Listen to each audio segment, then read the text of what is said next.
Hey, everybody, welcome back to the Vanguard Wall podcast. Today's an episode I'm pretty excited about. We have Natasha McCann on the podcast today. We got linked up through Jeremiah Wilbur, who runs War Party Ranch and War Party Movement. Back last Thanksgiving. As soon as Jeremiah and I sat down and talked, he's like, man, you need to have Natasha come on here. So I'm a girl dad. I got two strong young daughters. And, you know, when we did your podcast prep and just hearing your story and the things that you've been through, you're a super strong, independent woman. You're a business leader. You're the president of the nonprofit, the War Party Ranch. So it's an honor to have you here. Thank you for taking the time. I know you and I have been playing schedule dodge for the last couple months. Yeah, it's been in the making for a while. But I'm glad it all worked out. You've got a lot of stuff going on as well, so it's cool. So thanks for taking the time, being bold, being willing to get in front of the world and tell your story. I think this is going to be a fun one. Yeah, well, thank you for having me. Awesome. Before we get started, I'll just do a quick little introduction. So Natasha McCann is a force of nature. Today, we're honored to sit down with Natasha McCann, a powerhouse in clinical rehabilitation, personal training, and rodeo athlete wellness. From the rugged ranches of Washington to the heart of Texas, Natasha's journey is one of relentless determination. A former ranch hand who broke colts and moved cattle on an 80,000-acre operation, she's no stranger to hard work or hardship.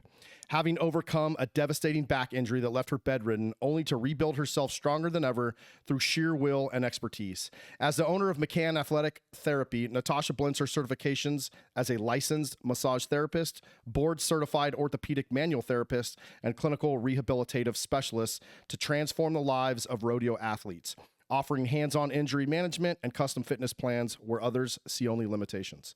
Natasha is also the president of War Party Ranch. As you guys see, I got my shirt on today. A nonprofit organization dedicated to providing Indigenous women and survivors of domestic violence opportunities that foster self-reliance and independence. War Party Ranch also aims to empower and support women in the Western community. From creating personalized fitness programs to hosting clinics that teach life-saving skills such as land navigation, self-defense, critical first aid, and marksmanship. With a childhood shaped by a tight-knit family on California's Central Coast and a life forged through motorcycles, horses, and CrossFit, Natasha embodies the spirit of a warrior who turns pain into purpose. Get ready for a fun conversation that's as raw and real as the rodeo arena itself. Here is Natasha McCann. I think I'm starting to have too much fun with these. So let's you have such a unique story and such unique experience of, you know, some of the things that you're into, especially in the ranch. But before we kind of get down that road, can you just tell me a little bit about, your background, like kind of where you grew up, a little bit about your family? Yeah, I was super lucky. I grew up in Monterey, California, which is just insanely beautiful and really cool, kind of small town, which you don't appreciate as a kid. You know, you grow up there, it's normal, and then I've moved to all these places, and it makes sense why my folks wanted to settle down there. But great family, and grew up there, and eventually moved to the Northwest, but very sports oriented growing up. My passion was always basketball. I played a lot of sports, but I think from as young as I can remember, I was like, I'm going to be the next Lisa Leslie. I'm going to play in the WNBA. That was the goal. So that was a big part of my childhood, was just sports. My family was outdoorsy, extremely well-traveled. I was super fortunate. My dad was big on getting us to see the world and see other places. So we traveled pretty extensively internationally as a family, and got to see a lot and learn a lot that way as well. What kind of places did you travel to? Oh man, we went to England, France, Germany, Wow. Venezuela, Chile, Australia a few times, Italy, Spain, kind of all through Europe. It was awesome. Dude, that sounds awesome. Yeah. What's one of the most like favorite places that you've been to, or a place that you like to go back to? I loved Australia. My dad and I both were huge Australia fans. We did a motorcycle rally out there. Like, we went specifically to do this motorcycle rally out there. So we both loved it. Super cool country, incredible people. But South America also, I have a big pull to go there. I really want to hike Machu Picchu, and I haven't been to Peru. So seeing what I have seen of South America, it makes me really want to go back there as well. We had a friend, our friend Greg Burrell, who was on our podcast. He was down in that country, and he really liked it. Yeah. I know when we talked doing the prep, like, your really family's super important to you. Yeah. And I know you were super close to your dad. What was it like, being a girl and just having this close connection with your father? I'm I'm super blessed. My dad's my pal. I love both my parents. My mom's awesome too, and it's cool to you kind of have a unique relationship with each parent.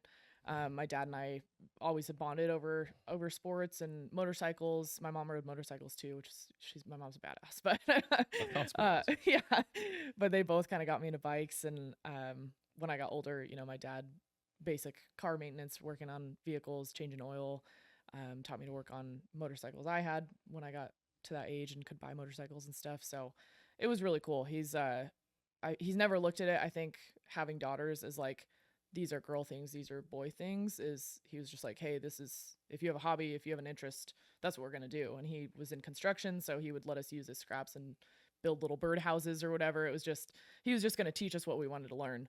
And it wasn't about being a girl being able to do it. It was just like, you're gonna learn how to do this. So I value that. And I think it's really cool. It was never separated into, oh, you shouldn't do this because you're a girl, or you're gonna do it this way because you're a girl. It's just like, no, you're gonna do this.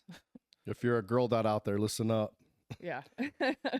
I remember you telling me your dad was always, praying for someone to throw a football to. How did his manly grit help nudge you in life a little bit?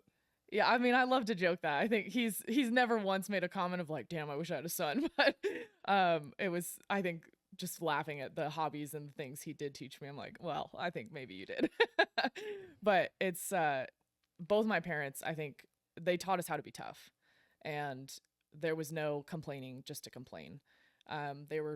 They are still super gentle and loving and soft, but there was like, they were gonna let us think through things and struggle a little to figure it out.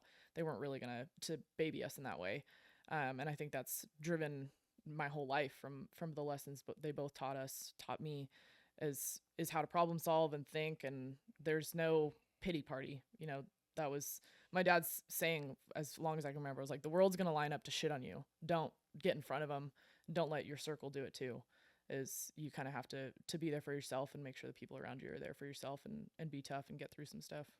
Yeah, that's a great point. I know your other, your sister's a little girly. Did you ever feel pressure to be more like your sisters, or was it always just you being you? It wasn't so much pressure. It was, I idolized my sister. As what little sister doesn't want to be like her big sister. So despite not really having any of the same interests, I would say, or too many similar interests, I still wanted to be her and be cool like the big sister. But I think as I've gotten older and even fairly young, I was kind of just marched to my own drum. It was like, I had my interests, and I just wanted to be her friend and be the fun little sister. But I was always gonna do my thing, and if I don't have interest in something, I'm not gonna have interest in it. That's just the way it is. So. Yeah, no, that's awesome. I mean, your family took in two girls after their mom had passed, which, I mean, I'm sure that was a big shift for you. How did that shape your view of family and responsibility as a kid? I mean, honestly, it wasn't that big of a shift. I think my parents have always had the open door policy of just, if someone needs help, you're gonna help them. And it wasn't like they came home, they're like, surprise. We kind of saw the writing on the wall through this whole process. And we were all super close, and it was like your best friend got to kind of live with you part time now. So it wasn't shocking or too big of an adjustment. But I think it's been the foundation of how I view the world and what I want to put out into the world. Is my grandparents were the same way. Of like my mom's side, my mom's mom, super sweet lady. She was incredible. Just always had these stories of kids they took in or families they were helping. My parents replicated that, and that's what I hope to do in my life. What I try to do, and through work or personal things, is just, if someone needs help and you're in a place that you can help them, I'm gonna do that and make sure I go out of my way to provide something for someone. Yeah, you mentioned before we started recording that like your grandparents on both sides of your mom and dad had served in the military. I think like 3 out of the 4 of them, right? Or Yeah. what do you know what, like, I think you said your one grandpa was in the Marines, was in like World War II and the Korean War, and Yeah, my dad's dad was Marines, World War II, Korean War. My dad's mom was Navy, and she was like helped lead the movement to get women into more active roles in the military. She was super cool Yeah. from what I've heard. Yeah. And then my mom's dad was Navy as well.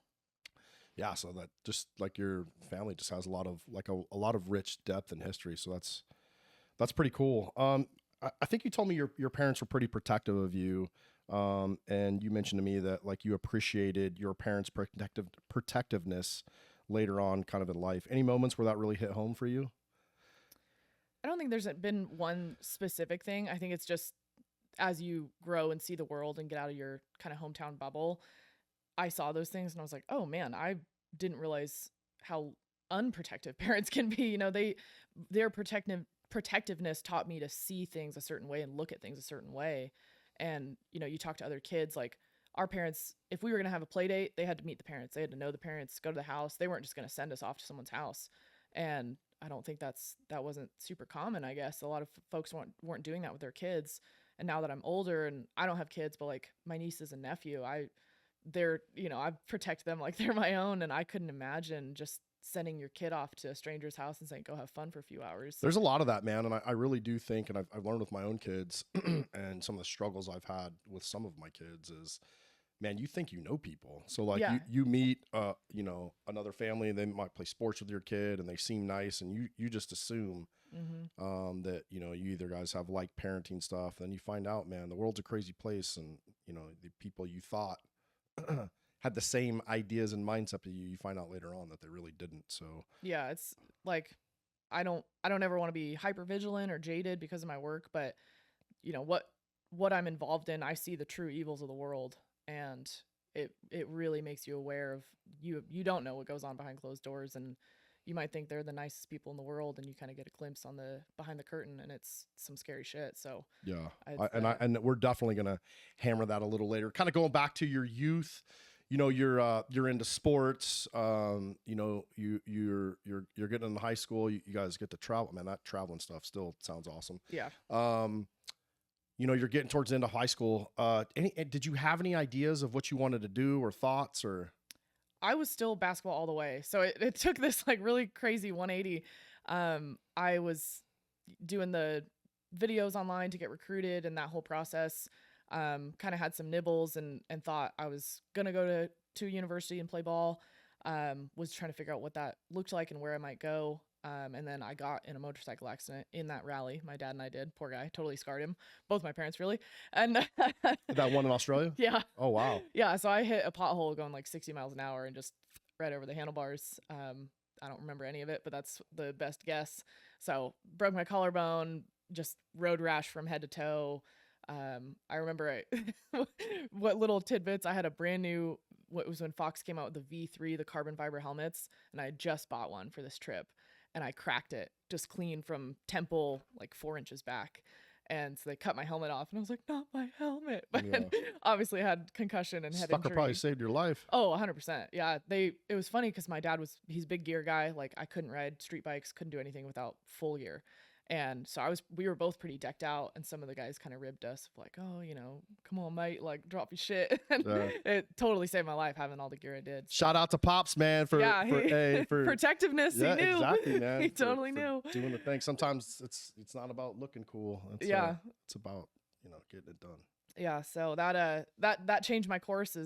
I had a lot of nerve damage and issues with my left arm, so I had like no left after that. I couldn't shoot with my left arm. I just kind of lost that side. So there goes, you know, your basketball career pretty much if you can only go right. So, and I didn't want to have surgery or didn't think I needed it at the time.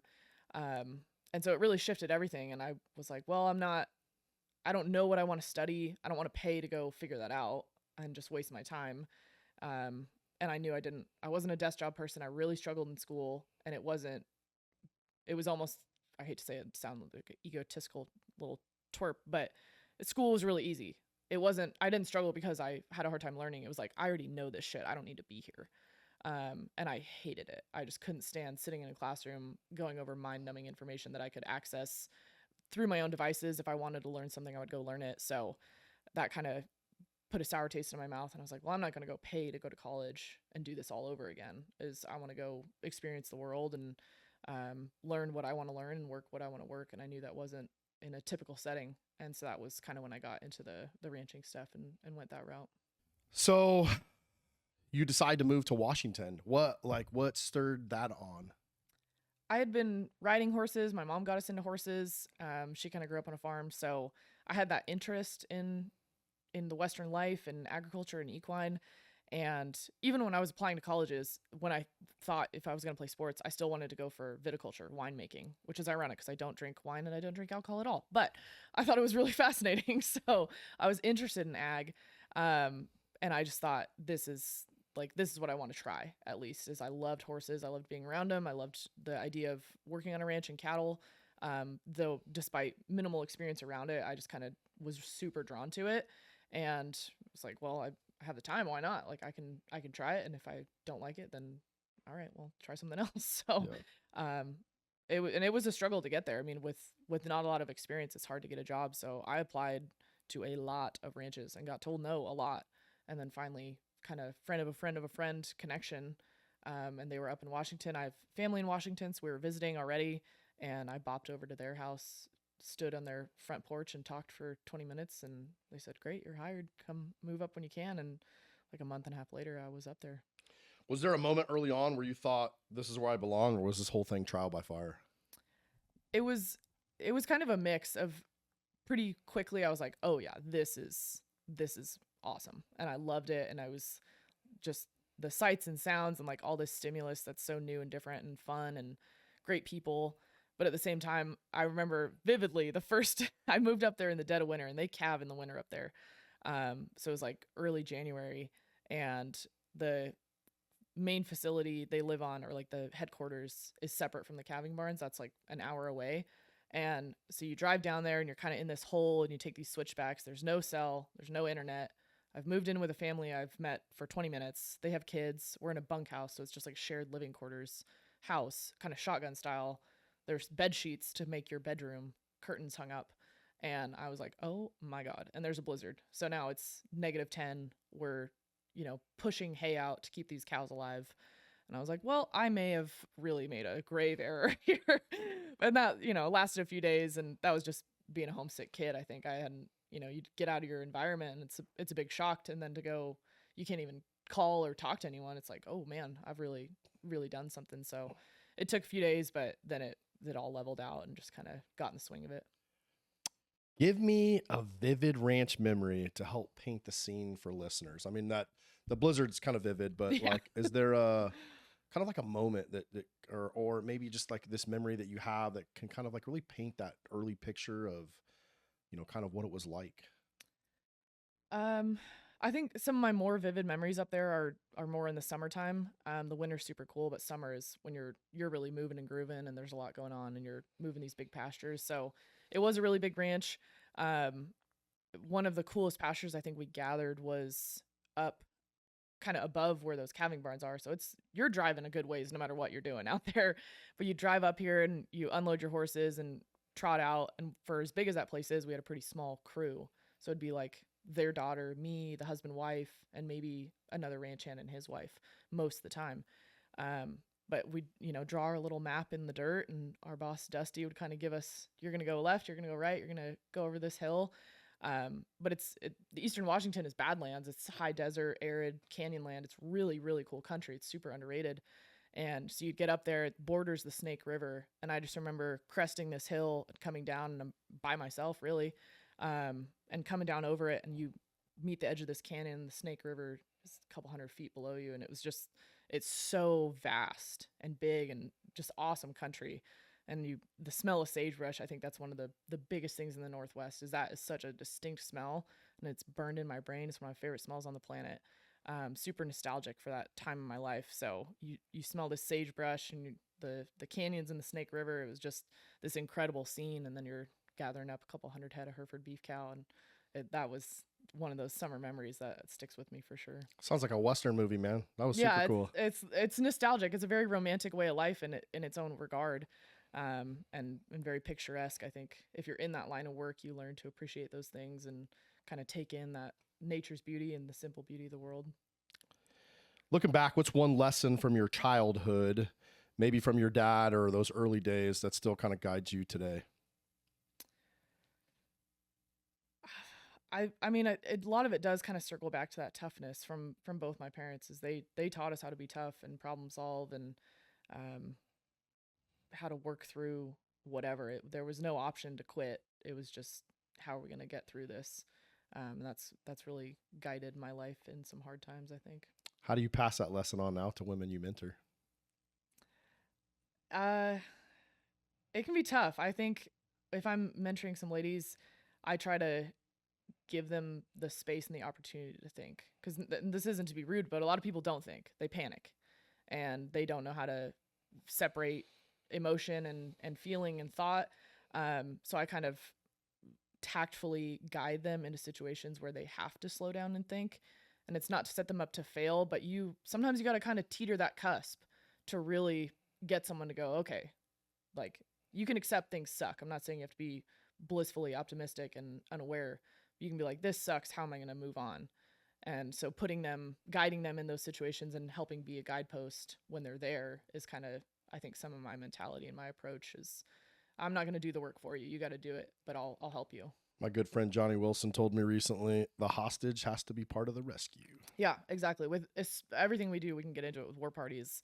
Like, we'll go out of our way to help these ladies, but they have to help themselves. If they don't have that intrinsic drive, it's doomed from the start. Yeah, we'll definitely dive into that on the backside. Do you think it's more about toughness, heart, grit, or something else?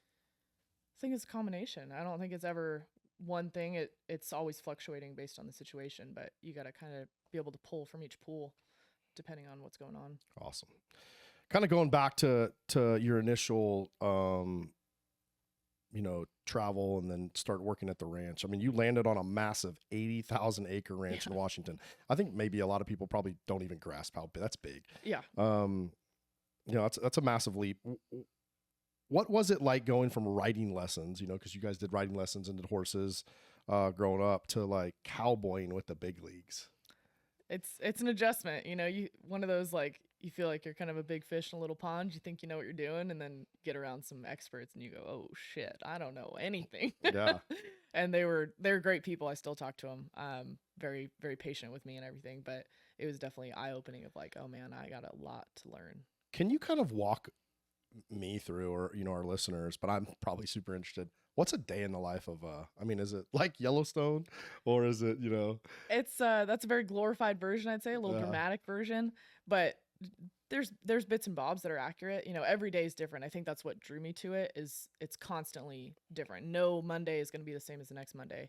And so most mornings, the one typical thing is, we'd get up, we'd have our coffee or whatever, and then you go out and feed and catch horses. So depending on where we were living at the time, you'd either feed, they kind of had a feedlot set up with pens and bunks for cows that would get heavier feed to fatten them up, or dump hay out in the pasture if they were out there, and then catch your horses.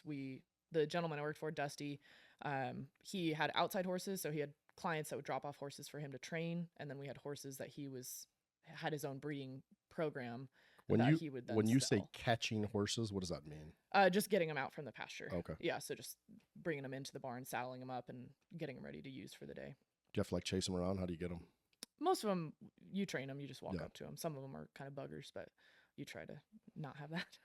Sorry, I'm a true city slicker. No, it's all good.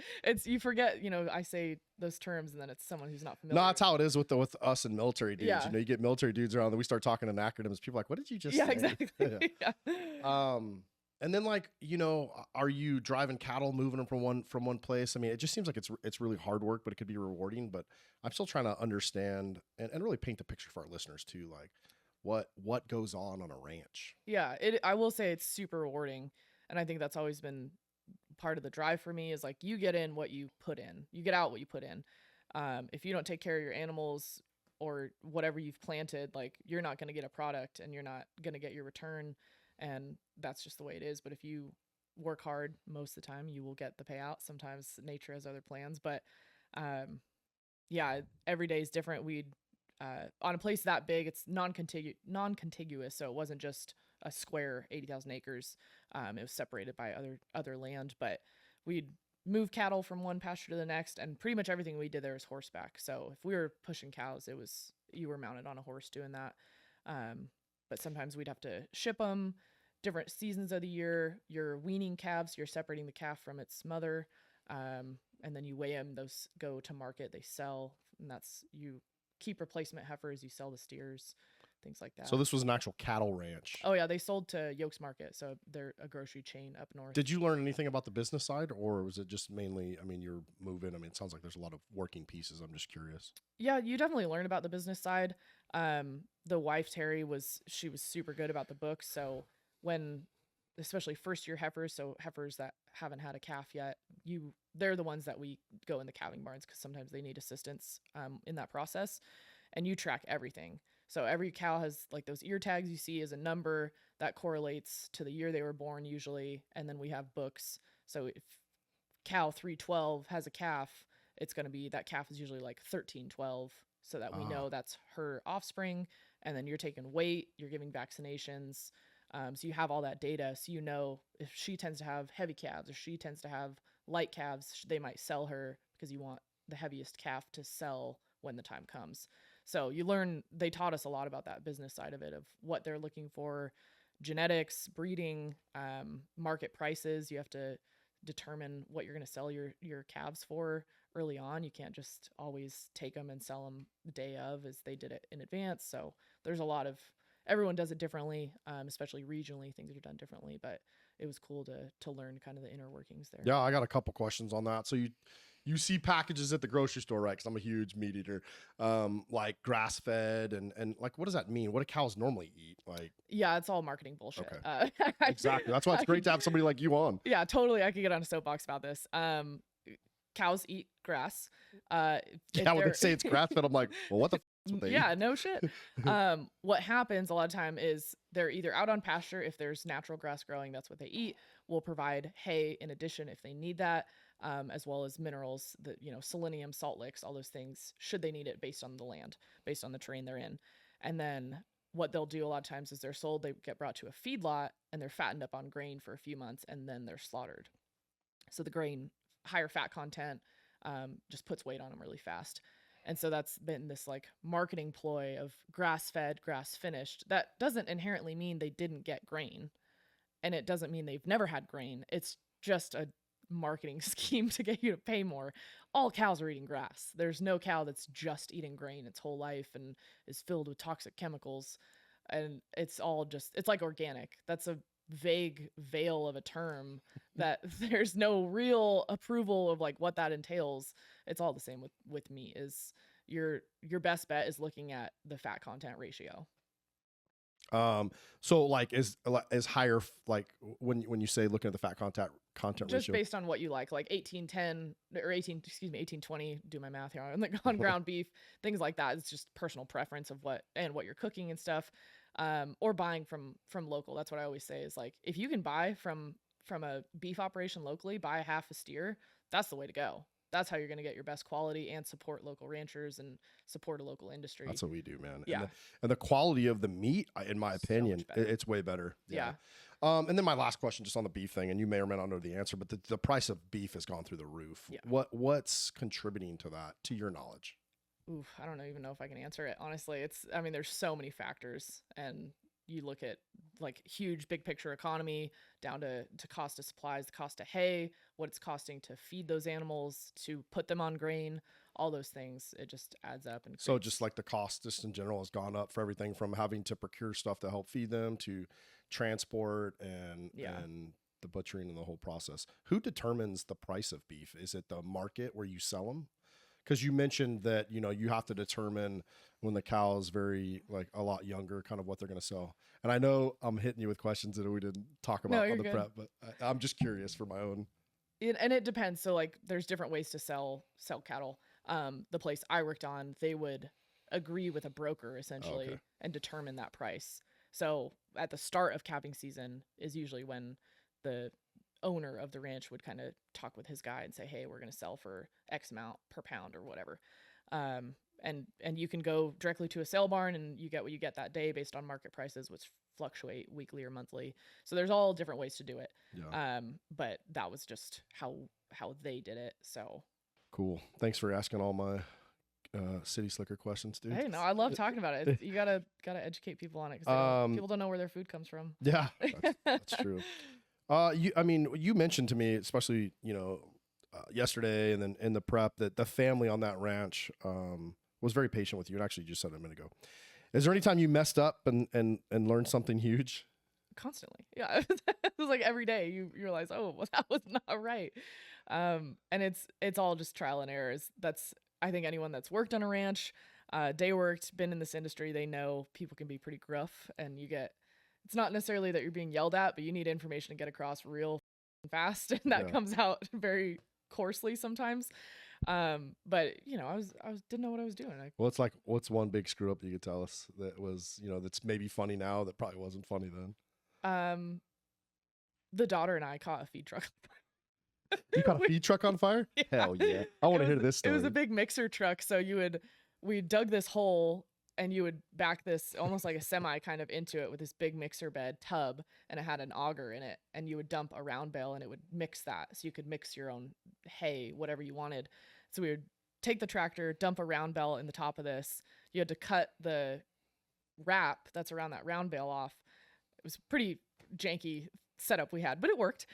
And somehow we dumped 2 bales in there, and they got jammed, and the auger got overheated. Anyway, it caught fire, and we're both sitting in the cab of the truck waiting for it to mix, kind of going like, what the hell's taking so long?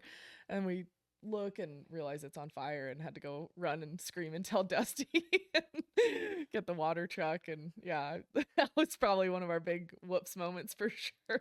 How did that go over? He wasn't too mad, honestly. I think it was more of just like, you girls are so stupid. That's just par for the course. Yeah. Shout out to Dusty. Yeah, me and his 15-year-old daughter just palling around out there. We were having fun. That's funny. Yeah. One of the things you told me that I thought was interesting is you said your true education started on that ranch. What's one skill or mindset you picked up there that changed how you saw yourself? Probably the patience on both ends. Having someone be really patient with me. It's hard to be novice at something and to be unskilled at something you want to be highly skilled at, but patience for myself. I'm a perfectionist. As my family loves to tell me, I love instant gratification. And with sports, I had an athletic ability, so sports came to me really, really easily. I could pick something up and just go and be good. So to start something that I just wasn't inherently super talented at, and then you're around big leaguers that are really, really good at it and been doing it their whole life, it was learning how to be patient with myself and not just tear myself down. Because we talked last night, I'm my own worst critic. So to learn to give myself that grace a little bit of I don't have to be excellent at this. There's no way I'm going to be excellent. I have to give myself the time to learn a very developed skill set was definitely a big part of it. Dude, that's a great point. It's going to sound like a funny question, but I think it's important. Did working with horses teach you anything about leading people? There's a lot of work that goes into horses that I've learned from both, Jeremiah and you and just watching kind of Yellowstone. No, I'm just kidding. But man, it takes a lot of work. Horses it's not like having a dog. So any of your work with horses and some of the things you had to learn that has transitioned as you help and teach people as well. Oh yeah. It translates into any coaching I do, whether it's on just the mental toughness side of life or physical fitness. One of the biggest lessons I think I learned was just because you're asking a horse to do something doesn't mean they understand it. And that's a you problem. You have to present the information in a way that's digestible to them. And it's the same for people. If I'm teaching and one person in the room gets what I'm saying, but the other 99 don't, that's a teaching error. That's not an understanding error. And it's the same for horses is, with colts, it's usually the ask, tell method. So you ask them to do something gently. If they don't do it, you're going to ask again with a little more force. And if you're presenting the information correctly, you're giving them all the right options, then you're going to tell them to do it and you're going to make them. And it's kind of similar with people. It's you can kind of give the nudge, you give a little bit harder nudge, and then you're like, all right, I'm in charge. We're going to do it this way. But it's definitely an interesting process. Buck Brannaman is a very, very famous horse trainer, horse whisperer. The man's just incredible. And he has one of his famous quotes is, "The horse is a mirror to your soul.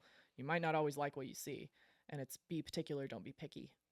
Timing's everything. So I keep that in mind with a lot of what I do, because it is like, if you're quick to anger, you would see that in your horse. It is a total reflection of your issues or what you're good at. It translates into that horse, and it can be the same with people. Is if you rule with an iron fist, you see that in your pupils. And so it's a good way to kind of gauge what's going on inside you, is how it's translating to the people you're teaching. And It's funny how animals have that effect. I was a canine handler for a while, and man, I mean, we learned that whatever you're feeling that day, it goes right down that leash. And so if you're in a bad mood, I remember there's times I go to work, I'd be in a bad mood, and my dog would pick it up. And that dude would be in a horrible mood too. Oh yeah, it's super palpable, and horses especially, they're so keen on that. So if you're stressed, if you're scared, they feel that, and it's all feeling. I can feel what my horse is feeling through that saddle under my legs, and vice versa. They feel if I'm tensed and I'm clutching, that means go. If I'm squeezing my legs, that's pressure to move forward. So they're gonna go. So you have to be really aware of what you're doing, because they're gonna feel everything. They can feel. That is a quote from Yellowstone: is that horse can feel a fly on its ass, and it's true. They can. They feel everything. So if you have that anxious energy, they feel that energy. And if you're cool, calm as a cucumber, they're cool and calm. Great point. You bounced between Washington, Wyoming, and California, chasing ranch work. What kept pulling you back to that life, even when it was tough? I think it's a way of life that most people are never going to be fortunate enough to even experience. And it's, when you're in it, as much as it can be brutal, there were days where it's just like, dude, what am I doing? This is the worst day I've ever had, and everything's gone wrong, and it's horrible, but it's still better than sitting at a desk job. I'm seeing country horseback that most people are never going to see in their life, that don't even know exist. There's waterfalls in Eastern Washington. The property they had bordered Palouse Falls, and I got to see that on a horse. Most people don't even see it on foot. And so I think that's the appeal, is like, I get to live a life doing this that most people don't dream of. I get to be a part of our agriculture system and provide food for the world in a much, grander sense. But it's just, there's a freedom to it that most people don't ever get to experience. And once you get a taste of it, it's really hard to let it go. Yeah, I mean, I can imagine, especially when you kind of paint some of the vivid pictures that you've painted. It seems like a pretty, serene life, or serene life. But, I think that's why you meet these cowboys, and that's why they stay in that life for forever. Yeah.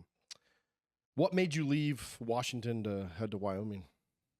I had started to realize, like, okay, maybe I should go to college or like do some education. I went straight from high school just to ranching, and gentle nudging, I think, from my family, from the ranch family.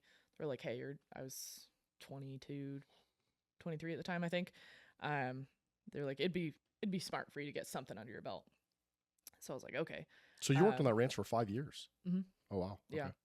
Yeah. So I started off, I actually went to EMT school. That was the first thing I did. And I was debating if I was going to go to fire science, because I was very drawn to that, like, civil servant, helping community aspect of it, first responder stuff. And I loved the fire, but I wasn't 100%. And that's the sort of thing you're not, if you're not all the way in, you're out.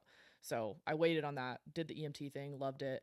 But knew I needed a little bit more, because I was part-timing on an ambulance, and at least up there at the time, I made $2.50 waiting wage an hour and like $15 an hour on a call. So it was like, well, I might as well be a broke rancher still, because this wasn't paying the bills. God, dude, yeah. It's crazy. You have life-saving skills, and they're like, oh, people at McDonald's make more than you right now.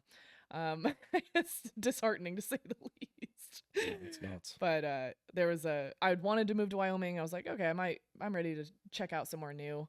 And there just happened to be a massage program in the town that I had kind of looked at and decided I would like to live in. And so I registered, and off I went.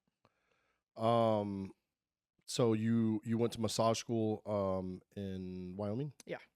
Why did you pick that school, or like what led you? Did you just decide, hey, I want to go to Wyoming, and they happen to have the school at the same? Yeah, it was. I just wanted to live in Wyoming. I wanted to check it out, and I knew I could get day work and ranch work out there. So it made sense to be able to do both somewhere. At this point, I guess in retrospect, I'm like, oh yeah, I had bounced back to California for a little bit. And I had basically found a mentor at that point. I had I trained at the gym, and then we just broed out one day, very similar backgrounds. And he was like, you should really look into what I'm doing. Cause he could tell I was kind of floundering a little. Like any 23-year-old is like, am I doing the right thing? Yeah. And so he was wilderness EMT, big outdoorsy guy, tons of similar hobbies. We would go mountain biking and hiking and rucking and stuff. So we palled out really hard. And he was like, I know you're going to hate this at the thought of it, but like, give it a shot. You should do this clinical rehab massage stuff. And he had really helped with my shoulder at that point as I had gone to him for treatment. He made a big difference in how I was feeling. So I kind of considered it. And then I went back to Washington. And then I was like, all right, well, I mean, at this point, again, what do I have to lose? If I don't like it, then I just go back. So wanted to move somewhere new, wanted to be in Wyoming, and then found that program and just got your general massage certification. How was massage therapy school? It was awful. It was the worst. Thank goodness I had him, because he warned me. He's like, you're going to hate this. You're going to hate everyone there. And it's not to be a pessimist. He was like, this is going to be torture for you because you're smart. And it's massage school. Like the base program is super ethereal, super just like, it feels good and you're going to relax. And we have gongs and lavender incense. And I'm with that EMS background. Like I'm very science driven. I want to know the what and the why and the how. And they couldn't explain any of that to me. And I was already working under him. So he had taught me a lot. I was reading books on my own. I was reading anatomy trains and all these things of like super deep science of affecting physiological change through manual therapy. And so when they're just like, yeah, we're going to pet you for an hour basically, and you have to pay to attend this school and just be petted in these clinical programs, it was torture. But I knew, I was like, just gut it out, man. Just 9 months and you'll be done. Did you have a plan, like kind of what you were going to do with your massage therapy, or was your mind already getting molded into like the rehabilitative thing, or did that kind of come a little bit later? That was definitely on the forefront, was rehab. I didn't know what exactly that would look like, but I knew, I was like, I want to work with athletes. I want to be in sports, something around my background and my interests as it was. I was never just going to be like your massage envy massage person. That was never on my radar. I knew I'd hate it. So I didn't know what exactly lane I'd land in, but that was kind of the idea. And with Rob in my back pocket, it was definitely, he was kind of the guiding force of like, just get this done and then you can hone in from there. And I ended up, after that program, went back to California and I was his apprentice. So it kind of worked out perfectly as he was able to show me a lot and give me a lot of guidance on technique and figuring out what lane I'm going to land in. Was there ever a moment you almost walked away from it all, and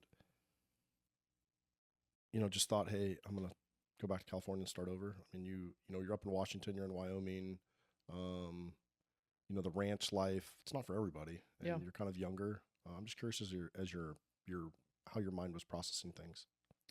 I don't think I ever really came close to it. I think everyone, certainly I did, had those days or even weeks where I'm just like, man, is this what I'm actually supposed to be doing? Especially when you start having some really hard times or just like shit's going south, it's hard not to doubt of just like, is this a sign from the ether that like this is your time to get out? So I think I thought those things, but never really was going to take that jump of like, I'm going to turn my back to this and never look back. There were times especially when I was back in California, like I wasn't riding as much. I was kind of, you take a step back from it, but it was never like, I'm not going to do this again. I always kind of found a way. I'd get some day work, or I worked at a barn when I moved back to California. I got a job loping horses and doing things. So it was always kind of there. It just might not be the forefront of my life. Sure. For someone who's never stepped foot on a ranch, how would you describe the heart of that world and what makes it so special? Oh man, that's a tough one. It's hard to even put it to words. I think it does boil down to the people. Is the cowboying world, the Western world are the best people I've ever met in my life. And I think there's that spirit of giving almost that's kind of woven throughout it. People want to help, and it's a very like shirt off your back community. Pretty much everyone is salt of the earth. You get what you're getting. People are very genuine for the most part, and I think that is what the world kind of revolves around out there. And it's just a certain kind of person. Like I said, it's hard to describe. I'm doing a poor job, but people that value that, learning how to romanticize that type of life, I talked about that freedom is like we all have that pull of just it is a very free way of life, and you get to do things that other people don't, and face significant hardship during that. So it takes a tough person to do it, but it's very unique in that sense. Yeah, that's awesome. How do you carry that heart into the work that you're doing now? I think just keeping that same mentality of like I know my purpose in life. I'm put on this earth to help people. That's what I'm supposed to do. And sometimes it looks different and sometimes I question, have I read this right? Have I read the signs wrong? Am I supposed to help people? But I think that's what it boils down to me is sometimes I'm helping livestock and I'm providing food for people and keeping that side of the world going, and other times I'm, helping ladies get out of a bad relationship. But um that's the common theme for me is help. I like how you just skip over the fact that you also help people recover from some of the worst Well, injuries they've had. Don't forget that part. yeah, Yeah. that's the common thread. You're super humble. You had a life altering accident. Let's jump into that. Can you kind of tell everybody what happened? Yeah, it was a crazy time. So I had just bought a house in Washington, and So was this before you went to Wyoming or after? after. Okay. Yeah, a while after. So I'd gone Washington, Wyoming, California, and then went back up to Washington. So you're in Washington, you go to Wyoming to go to massage therapy school, you finish that, and then you go back to California where you working doing massage therapy at all? Or? Yeah. So Okay. I was an apprentice for Rob at that time. Uh-huh. Worked at a gym. I was coaching fitness classes, doing the massage stuff. Yeah, we haven't really got onto that, but Natasha's an absolute CrossFit junkie. I'm CrossFit adjacent these days. I'm Okay. a retired CrossFitter. It's a hard life. Yeah. Just avid athlete, we'll say. Yeah, I'm big into fitness. Is just functional fitness and getting moving. So you go back up to Washington, or are you back on the same ranch? Not on the same ranch. So I went back up to Washington, and I mean we touched on this. I don't mind talking about it. I was dating a guy that was up there, so that was part of the drive too. It's like, okay, I'm getting older. Like I've been with this guy a while. I'll go back up to Washington where he is, kind of figure out our life. So I go back up there, and I bought a house in town. He lived on the outskirts of town. I bought a house in town, and I was renovating it. And I had taken it down to the studs. Like I pretty much bought a dump, and through knowledge that my parents taught me of fixing houses, was going to renovate it and turn it into a rental or something. And the floors were being redone, hardwood floors. So I was like, oh, perfect. I'll go to the ranch for the weekend.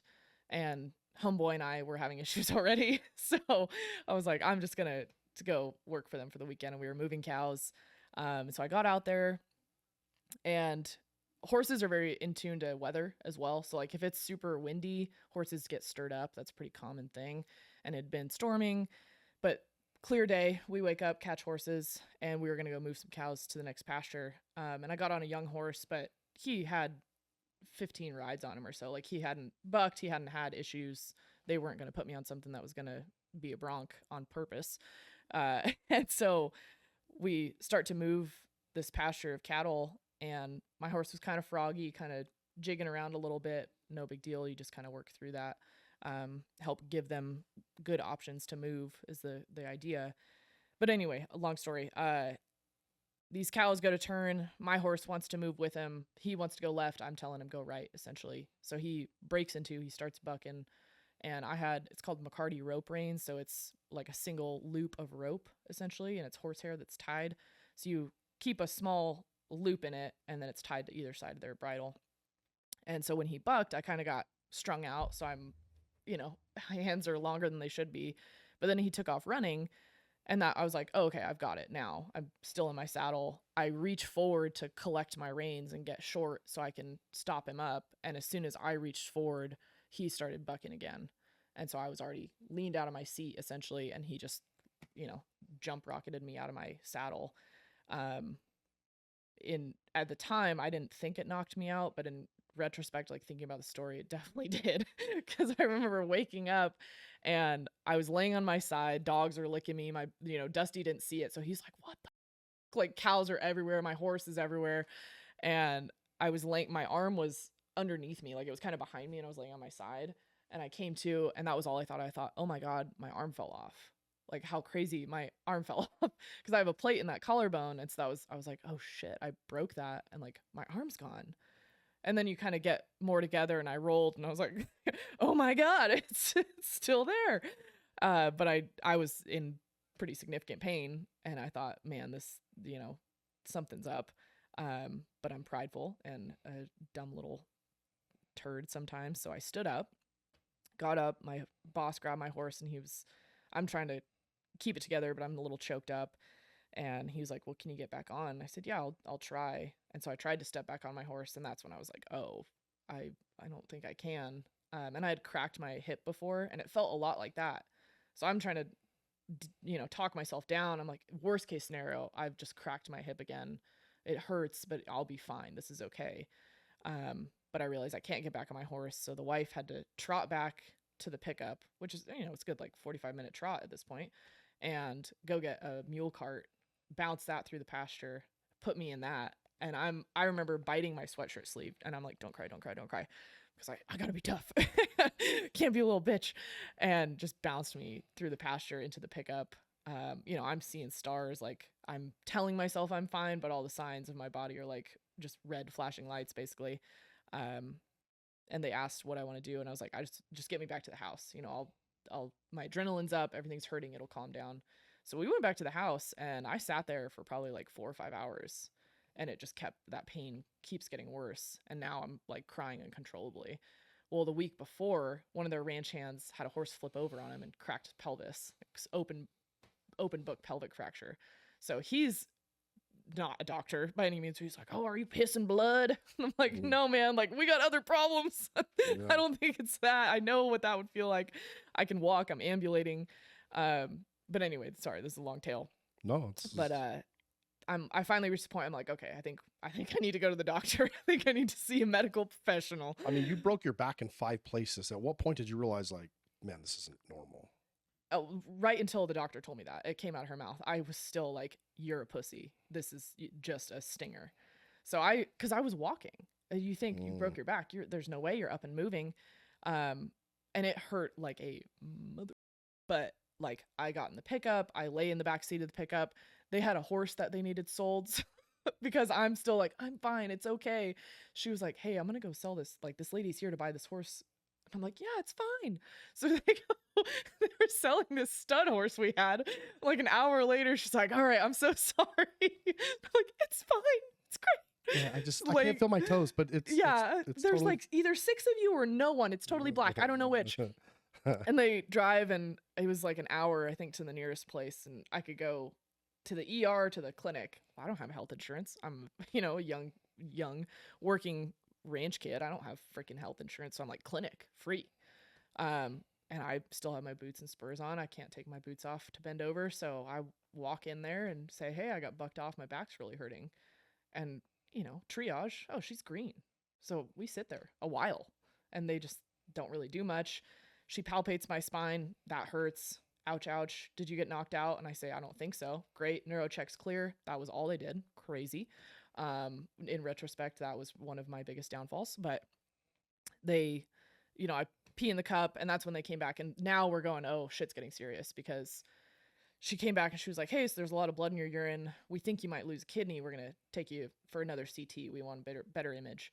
And so they come back from that. They'd done x-rays too, and x-rays came back fine. And she came in. She was like, okay, I have good news and bad news. Because this conversation, I'll never forget. I'm just sitting on that table, like, no meds at this point still. Just, this sucks. And I'm such a bitch because nothing's actually wrong. Like, this just stings. And I barely had any road rash. Like, I wasn't swollen or bruised. So I'm like, oh my God, you idiot. The whole mental game. And she goes, good news. Your kidney should stop bleeding. So we don't think you need surgery. We don't think you're going to lose a kidney. And I'm like, awesome. But again, oh my God, I'm so soft. She goes, bad news. You broke your back in 4 places. So they hadn't found the neck yet. She goes, you broke L1 through 4. You just snapped the wings of those bones clean off. And oof. I mean, that was like the moment of like, oh my God. And my jaw dropped and my eyes welled up, and the wife, Terry, was there. So she just hugged me. And it was just one of those moments of like,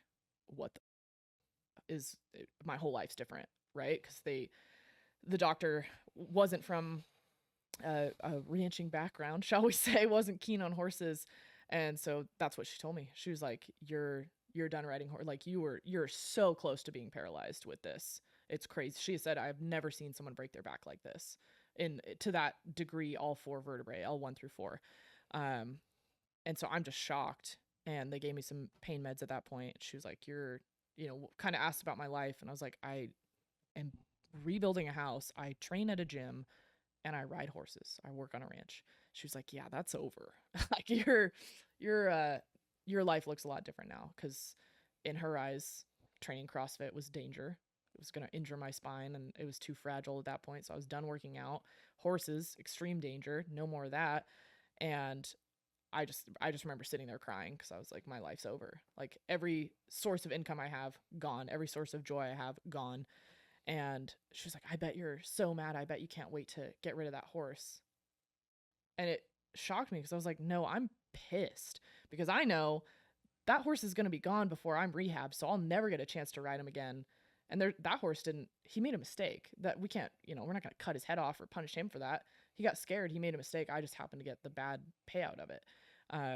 But Dusty's going to hop on that horse and not have an issue because that's who he is. And he's the horse whisperer and they're going to turn around and sell him and someone's going to be very happy with him. But I wasn't angry at the horse. It was like, I'm angry because I can't fix that problem that I created. And it just those words, like they're burned in my head for sure. And it wasn't until a little bit later I got a set of x-rays. I was actually at a chiropractor of all places. And he was like, oh, C6 is broken. Like you have a fracture through the whole body of C6 as well. So they missed that one. But yeah, broke my neck and my back all in one fell swoop. Dude, the doctors basically wrote you off saying you were screwed, although you actually said you were effed. Yeah. How did that feel? And what sparked the fire to prove them all wrong? Yeah, it was soul crushing to say the least. It's, I think, especially being in the medical field, like you trust a medical professional, you value their advice. If they tell you one thing, you're like, well, this is the word of God, Yeah. like this is it. And so it's super hard to, despite having the knowledge I did, hear that stuff and just have to take it at face value of like, oh man, I'm never going to ride horses again. Like I'm never going to work out again. It's shocking. And rocks your identity of those things. Anyone that I think is in the ranching community, the Western community, rodeo, whatever it is, like, yeah, it's what you do, but that's who you are. Like, it's not something you just say, all right, well, that was a good run. I'm going to hang it up. Like, it's part of you. It burns in you. So for someone to say that's over, it was just like, who am I? What am I going to do the rest of my life? Because this wasn't just a thing I did for fun. This was how I made money. This is how I let off steam. Everything in my life revolved around, like, that was my happy place essentially. So it was crushing, but it definitely took a while. So kind of the back end of that story too is they take me home. I go to the ranch. I'm there for like a week, I think.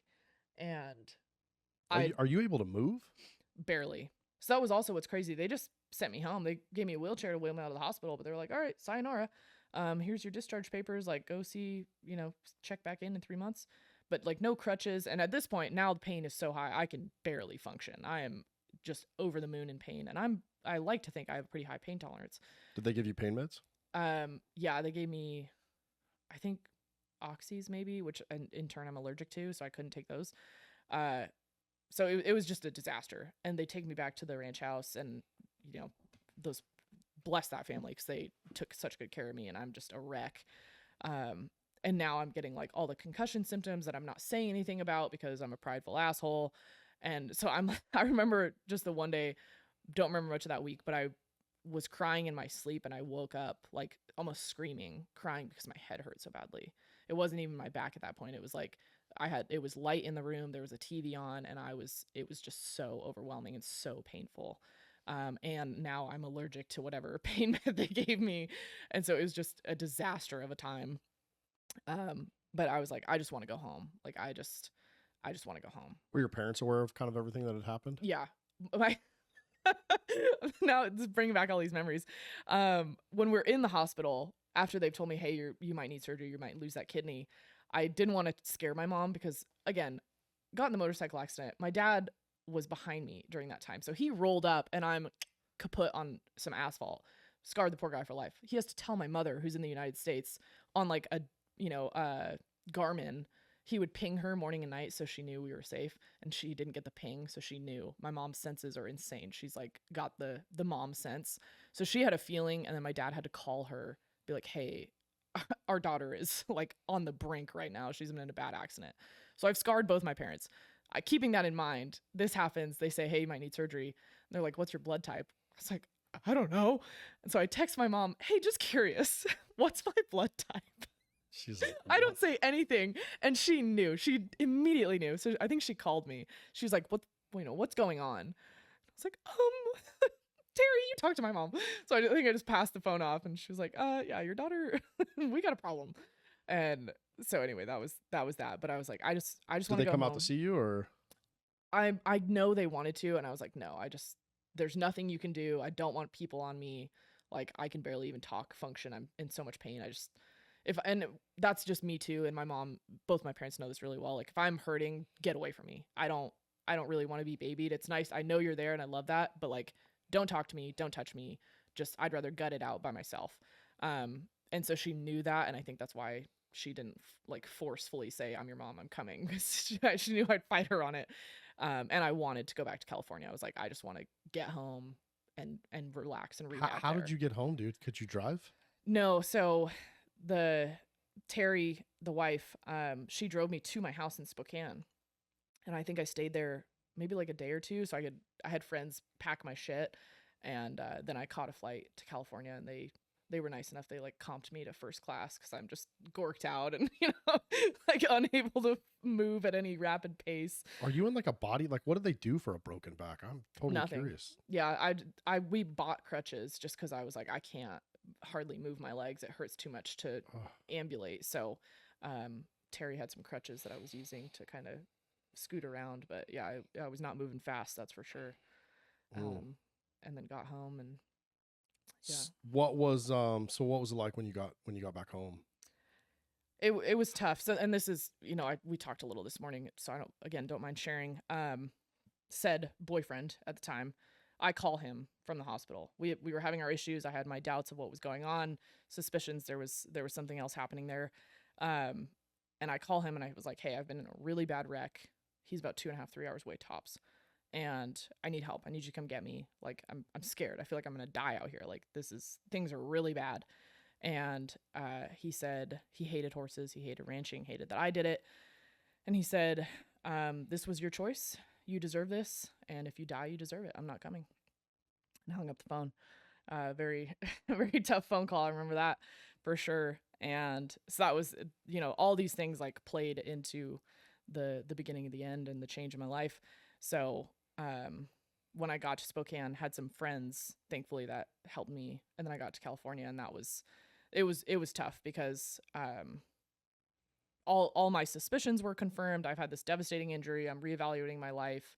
And now the person I thought, at that time, like, thought I would probably spend my life with, just said, "Get bent." Like, "It sucks to be you. I'm not even going to talk to you." And I had no social media. And that was part of like his whole ploy. So someone had sent me privately, like, a number I didn't have, pictures of him and his other girlfriend that had been there the whole time. Essentially, I was the other girlfriend and never knew it. And so that all came to light within a week, like, of this whole accident. Yeah. Yeah. And so it was just, something like that really shakes you to the core. So I'm dealing with that on the emotional side. Physically, I'm like, my whole life is different. And I was not a pleasant person to be around. I know that for sure. Self-aware enough to know I was a miserable little bitch probably to my family for a bit, which I apologize for in hindsight. And they were great to kind of be patient with me through that. But it took a while because I definitely sulked into that pity party state of mind where I was just like, I've struggled a lot in life, and there's been a lot of times where I've experienced things that it was just like the 1 in a million, and I'm always the 1 in the million, and it just seemed to never fail. These like fluke injuries or accidents or just life circumstances where I'm like, dude, why? I've gutted it out this far. Why this now? Why more? How much more do I have to prove how tough I am? Why does it keep happening? And I was in that mind frame for a while. And through gentle nudging of like my parents at this time, because of the boyfriend stuff, I've also cut off every friend I thought I had. anyone that I met through him, blocked, never going to speak to again. So it was like half my life just boom, removed out of my system. And so it took a hot minute, but through, conversation with family and, I think just that spiteful nature that I kind of was born with or developed from a kid, slowly started that shift of like, all right, like, fine, bet against me, do that. Like, you don't want me in your life. You want to lie. You want to cheat. You want to watch me fail and say I deserve to die. Watch me shine. You're going to see what you're missing out on and how much I can do in life. What was the specific moment, if you can remember, where you decided I'm not done yet? I'm not sure. I'm not exactly sure. There was a lot of times. So I was living in a house or had a house I could live in California. And I was in bed like 20 hours a day. I mean, probably more than that, honestly. And I would just lay there and think. And I'm an overthinker anyway. It's not like anxious thoughts, but my brain's just always moving and grooving. So I'm not sure it was like a one light bulb moment, but it was definitely just those nights where my brain's just going and I'm analyzing every conversation, everything I've done, because I'm still internalizing of like, this is my fault that my relationship has ended. It's something based on what he's told me and how he's manipulated me of like, this is a me problem. Where it all just, you kind of have that click of like, no, like, I hate to curse, but like, you're going to do all these terrible things to me and I'm a good person and I know I'm a good person and I've gone out of my way to be a good person to you, of like, this isn't the end for me. This isn't where I give up. Yeah, I've had a lot of really terrible things happen in my life. This isn't going to be the final nail in the coffin, and I'll die trying before I let it be. That's awesome. You described a dark period. You were bedridden. You're losing muscle mass. How did you wrestle with the mental side of that? It was hard. So when I got in that accident, I was, I think like 160, 165. And within a month and a half, I was 128 pounds. It's the lightest I've been. I mean, I got my growth spurt in high school. So I think I was like a freshman, super tiny, like a 0 size pan, 5'5". And then I shot up. So I hadn't been that tiny weight wise in a decade. And I didn't like how it looked. It wasn't like, ooh, I got skinny. It was like, oh, I look sickly. I look ill. I have no muscle. And so it was tough because now you're like, as a woman fighting body image, like I've worked hard to get a physique that I had and now it's gone. Can't hardly lift, can't move. I couldn't lift more than like 5-10 pounds. I remember I went to my sister's house and my brother-in-law just got a new AR and he just handed it to me and it was too heavy where it hurt. And I it immediately like that just gut wrenching pain. And I was like, I can't even I can't hold my nieces and nephew. I can't do anything. And so it was tough. It was super hard to battle that out. But I think just with time and kind of getting back into some movement, that helped for sure. What pulled you out of that pity party to start rehabbing, dude? There were a lot of external factors, and I don't want to discredit those, but a lot of that was wrestling with my mind. And I think that is one of my strong suits. Like it's very hard for me to talk positively about myself, so I'm trying here, but I will say that is like, I've dealt with a lot in life and it's been me that saved me. And this was one of those times I was like, no one's coming to my aid. My family's there for me and I know that they're going to support me, but no matter what positive things they say to me, that's not going to fix my life. I have to fix it in here and up here. And so it was a lot of just mental work at like laying in bed thinking and going over things. And I love to read, so I had read a lot of like social psychology and books of that nature, and those for sure helped, of like how the brain works and the power of thought process and what you're inputting into your own system. And so I think I used those skills to help with that once I kind of realized of like, okay, I can't let him win. I can't let anyone win. It wasn't so much about him. It was just like, he was just the figure, but it was like the world against me is how I felt, of like, I've just been pushed down and kicked and kicked and kicked. And he was just the good example of like something bad happened and he was the epicenter of that emotional problem. But I didn't want to let that be my life. I didn't want to have the pity party and woe is me of the world's out to get me and life's hard. Yeah, life is hard. It's hard for everyone, and everyone's heart is different. But I wasn't going to let that be what got me down. Like, I had to pull myself out of that and figure out how to keep fighting and be the person I wanted to be. The more I realized, I was like, I wasn't myself anymore. Like, he had sucked that life out of me. I wasn't happy. I'm a pretty goofy person. I don't have any shame. Like, I'll embarrass myself. I love making people laugh. And I wasn't doing that anymore. Like, I wasn't me. I had changed. And once you see that, it's like, oh man, I got to get back to that. I'll do anything to get back to me, to be happy and be alone with myself and be content. And so using a lot of those tools and things I'd learned along the way to kind of get back to that. Dude, so many great nuggets that you just put down. I'm trying to go back and just trying to, just highlighting some of the salient points.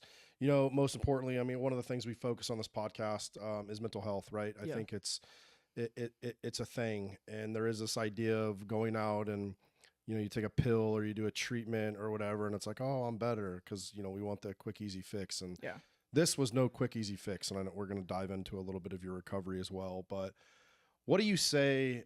Because I've also said that same thing. It's like, nobody's coming to save you. You got to save yourself. Like, there's people that will help you, but you have to be you have to want to change, to heal, to whatever. What do you say to that person out there that's suffering, man? Maybe they've had an accident.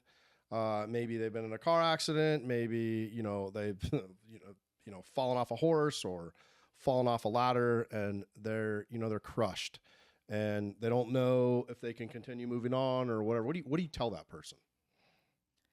It's tough. The old quote, the greatest suffering's in your mind. And it's so true. Is you can be in a lot of physical pain. I've been in white knuckle, excruciating physical pain. And the worst pain I've been in is being trapped in my own head. And so I think getting people to realize that is like, you do have the power over your thoughts. You have the power to change that circumstance. You might not be able to change your physical circumstance. You might not be able to change where you work, where you live for whatever reason, but you can change how you think. And no one can take that from you. No one has that power but you. And tapping into that is huge, and using that as your superpower, because most people don't tap into that, and they fall into that victim mindset and that woe is me. And I'm like, man, you have to be ruthless for your own well-being, and that can be tough, but you have to be. Yeah. Awesome. I mean, great points, Natasha. Thank you for sharing. I do kind of want to talk about the story you told me. So it was kind of like your pivot point. It sounded when we were, kind of talking about this part of the story. I think you finally got the strength to walk to your sister's house. Yeah. Will you tell me will you tell our listeners that story? Yeah. So that was the one of the really cool things. I love my sister to death. She's my best friend, and we live a block from each other when I lived in Monterey. And so when I was healthy, I was at their house every single day. My poor brother-in-law's totally stuck with me. I was constantly there. And so that kind of became my goal, is like, I would walk laps in my house. That was how I started. It's like, okay, I'm going to walk back and forth down the hallway 10 times or whatever. And then I just kept amping that up. And so that was my goal, was like, walk to Sam's house. And it was right around Thanksgiving. And I remember, because I walked down there, and it was like, that goes back to that mental struggle, because it was so hard. And I was just like, man, like, just down talking myself of like, this is pitiful. You're so pathetic. I walked a block. I used to run miles. I used to deadlift 300 pounds. And now I can't walk a block without just being so zapped, like just fully out of energy. But again, like, fighting that mental stance, but just like, okay, I want to go see my sister. I want to go see my niece and nephew. This is where I'm going to get some joy back in my life. So I have to get down there, and I have to do it. No one can help me. And then just upping that up all the time is I go for, I don't know if my mom or parents know this. I would go for walks at night because I didn't want anyone to see me, because I don't like struggling in front of people. I'm prideful. And so I had a really hard time sleeping at this point, more so than usual, and like the brain, whatever. So I would go for walks really late at night, and Monterey is a very walkable town, thank goodness, but I would just keep increasing my distance.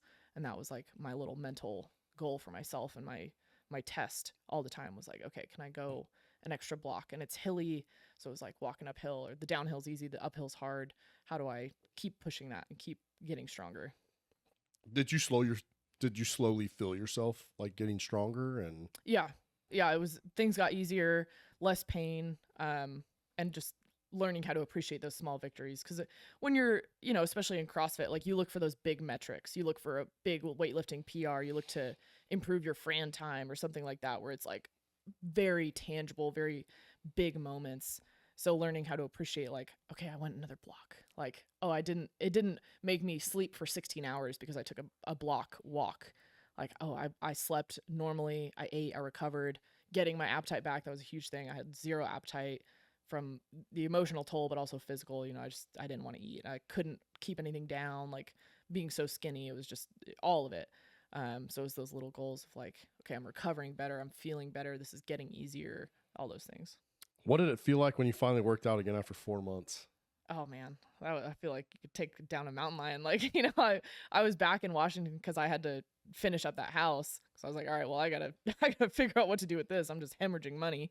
And there was a gym I worked at back in the day, and so I had reached out to them. Was like, hey, kind of here's what's going on. They did class group workouts only, like CrossFit style, and I was like, I'm not gonna take a class because I'm not gonna struggle in front of everyone. Which pride is a common theme for me here, as you can see. So they let me just kind of like kick it in the corner. But I remember I like squatted one day and felt pretty damn good. And I was like, all right, yeah, like I'm fucking back. Yeah. That's awesome, man. Thanks for sharing that kind of painful journey. After your accident, you built McCann Athletic Therapy, specializing in rodeo athletes. What drove you to focus on this world instead of, say, pro sports or general fitness initially? I think I just wanted a stronger tie back into the community I missed, because I had been, because of that, been out of it a while. I was still a little bit afraid to get back in it, just for the fear of getting hurt and stuff. So I was like, okay, this is a way I can at least be around the people that I value and that need help, because every cowboy is in pain. It's just part of the life. It's a very physically demanding job. And everyone I know has had some bad wreck. Maybe they didn't break their neck, but they've had something. So it's like, how do I help the people that have molded me and are good people that need people that understand them? Because, just like the doctor I had, she didn't get it. So I wanted to be someone that got it for those people. Why do rodeo athletes need someone like you in their corner? Man, rodeo athletes, they're a different breed, and it's tough. So I have worked in pro sports. I've worked in pro baseball. I've worked with other professional athletes in different disciplines of sports.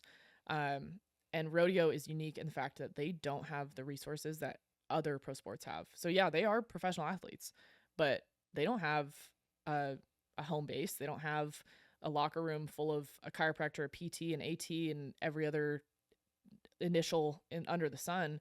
Is they have to pretty much seek all that out themselves. The only thing they are almost guaranteed, which isn't even at every rodeo, is Justin Sports Med, which is kind of like acute care medicine. So it's like, if they need taped up, they do awesome taping services. Sometimes they'll have some people that do some like adjustment type stuff. Or if you've been in an accident in the arena, then they're going to look at you and get some medical eyes on you, but they don't have all those other things. So it's like, they need that. They're more beat up than almost any other athlete I know. So they need all the preventative and rehabilitative care possible. I noticed with you, man, especially when we talked about it last night, it's really a passion for you. What drives that passion? I think back to helping people. I love it. That's what brings me joy. Like, yeah, I make a living off of it, and that's awesome, but I do it for free a lot. I told you I had a guy come in just the other day, and he was served, and just a really cool guy, really cool story. And I was like, man, just like, your results are my payment. Like that, the good conversation and knowing I helped someone get out of pain that they thought they were kind of stuck in. That's the passion for me, because I've been that person that's just so desperate for relief. In multiple, whether it's after the motorcycle accident or at the back, like I've been that guy that just would do anything to feel a sliver better. So if I can be that person, that's the most fulfilling thing in the world. That makes sense. What's kind of the impact that you're chasing and doing this work? Would you say it's I mean, obviously it's a passion and you like helping people, but are you driven kind of to teach people how to like make themselves better? Is it a preventative thing on top of fixing whatever their stuff is? What's that mindset? I think both. I would love to help be the shift in the connotation of what healthcare is, what sports medicine is, especially for rodeo is, you know, rodeo athletes are tough. We know this. That's not something you ever have to prove. Is you do this sport, you're a tough son of a gun. But it's learning how to take care of yourself and use tools that might not be super conventional. I'm really big. The more people get to know me, they're like, "You're kind of like a little hippy dippy." I'm like, "Yeah, man, that's That the stuff way works. to do it." Yeah, it And works. anything that I'm promoting is supported by clinical data. I'll show you the studies why it works. So yeah, it's a little out there, but it's actually not that out there. It's just not conventional compared to our traditional Eastern medicine, or excuse me, Western medicine setup. Let's dive into it. Yeah. Let's talk about some of the modalities that you're able to use that say aren't traditional, because I'm a big proponent of that stuff too. Yeah. I mean, honestly, even massage, I think, is not super traditional and it's kind of underrated. And people hear massage and they think fluff and buff and they think, you know, like my school was just you get petted for an hour and you relax and there's power in relaxation 100%, but that's not going to fix anything. So it's applying the appropriate techniques of massage to create physiological change and affect joint mobilization, muscle tissue, and how that's working with itself, with fascia, all those networks, those things. But then also, you know, I'm a huge proponent of these other applications of like float therapy, sensory deprivation tanks, hyperbaric chambers we talked about in depth last night, red light, infrared sauna, cold plunge. I use a machine called TCAR, which is an acronym for transfer of energy through conductive and resistive tissue. So it basically takes your body's inflammatory process and puts it on warp speed.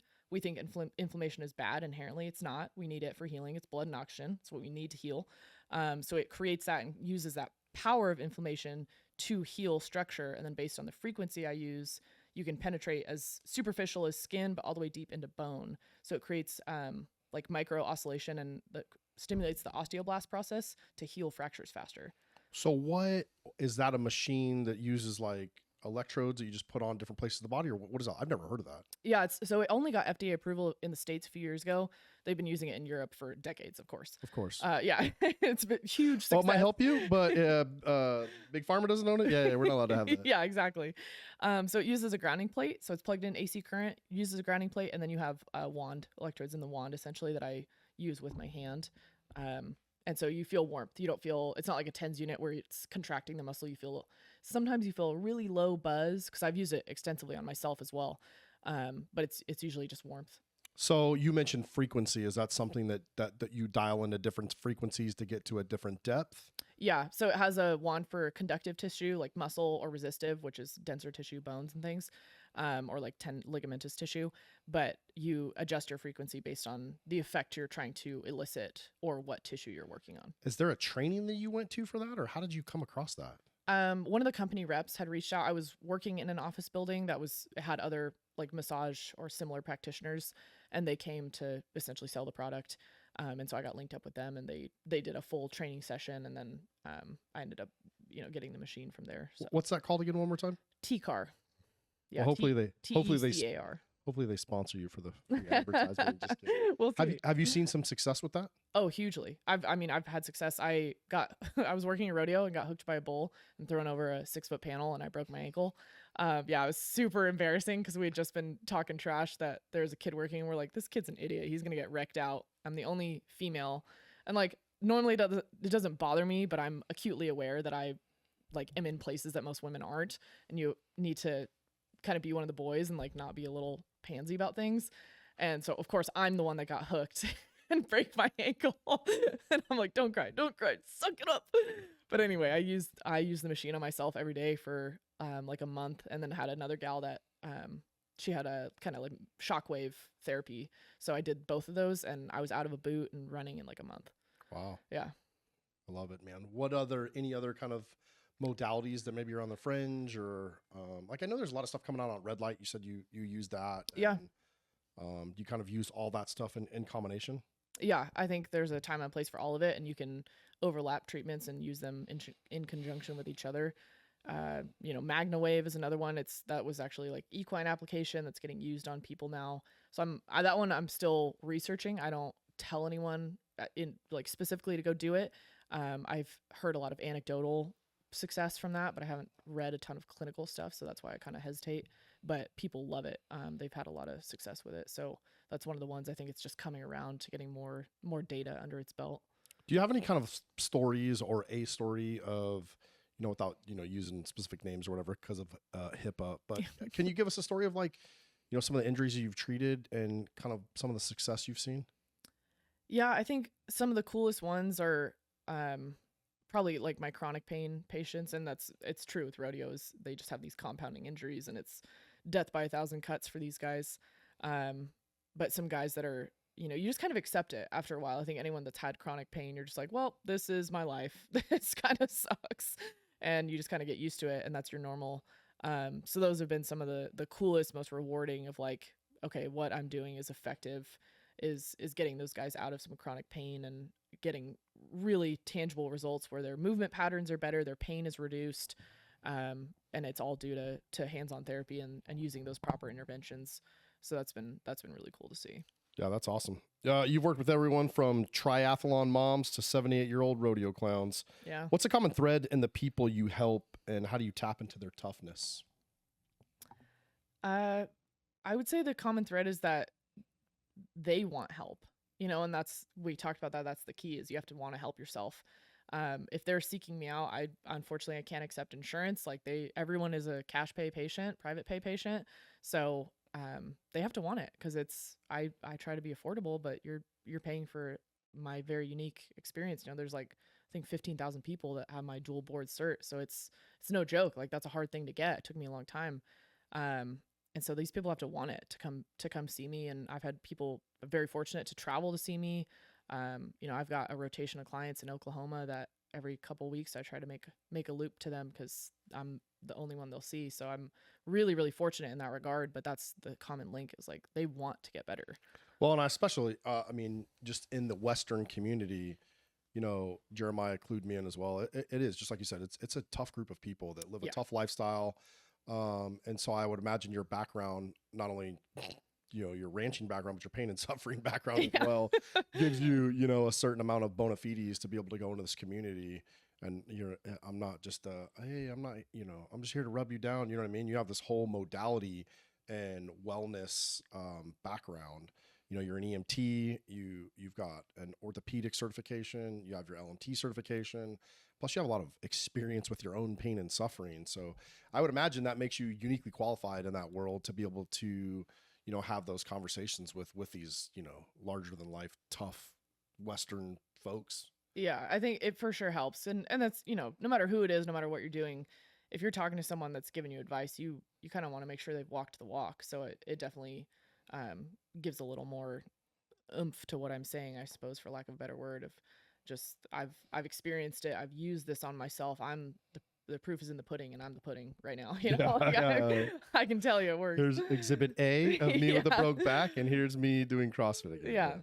Yeah. You blend emergency medicine, massage, and rehab. I mean, that's a pretty badass combo. How do you balance the hands-on work with teaching athletes to help themselves?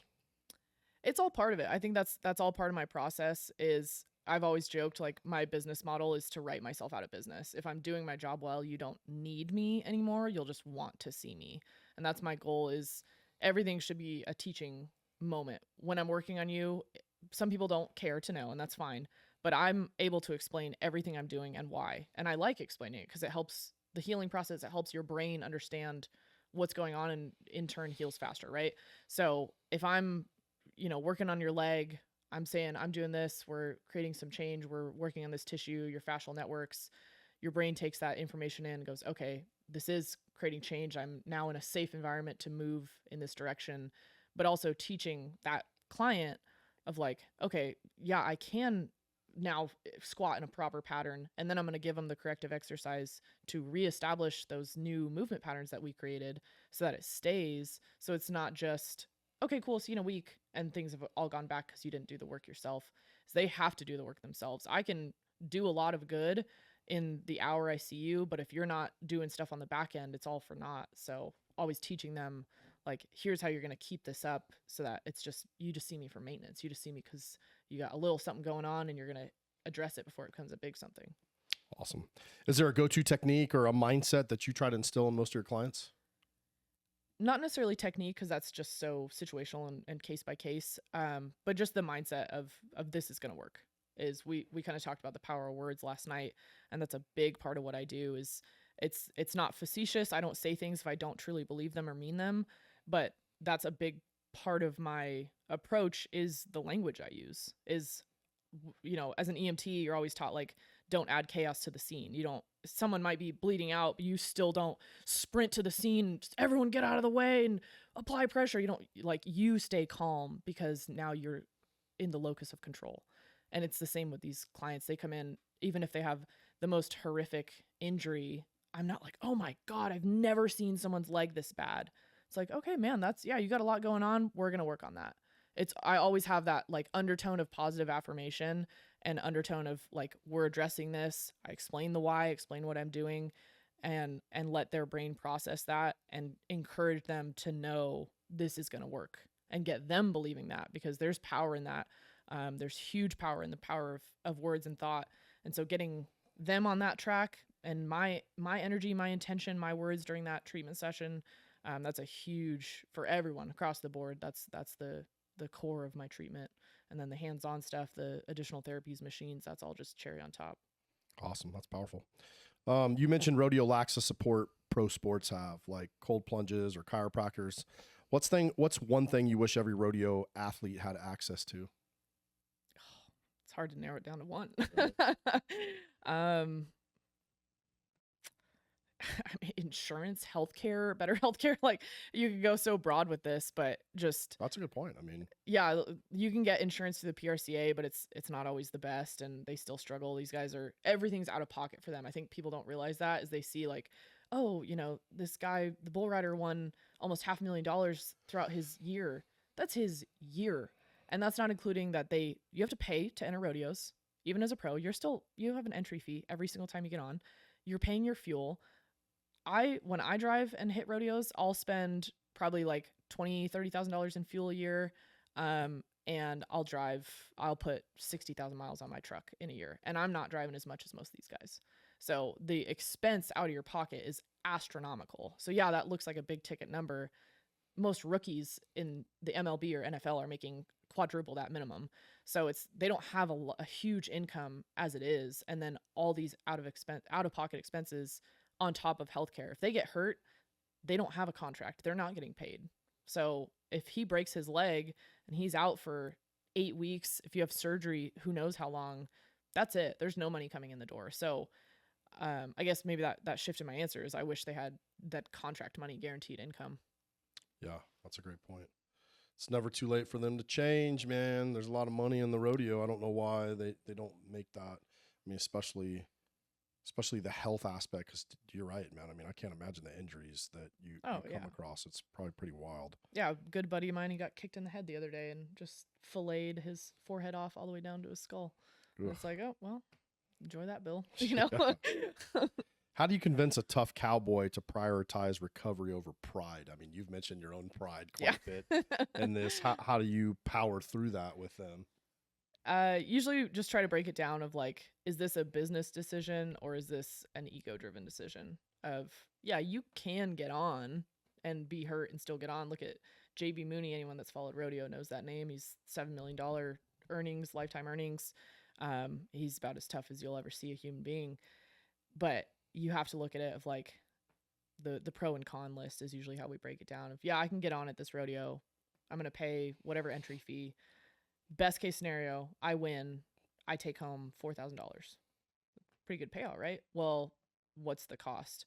Okay, worst case scenario, I re-injure myself. Now I can't get on. I'm out for even longer.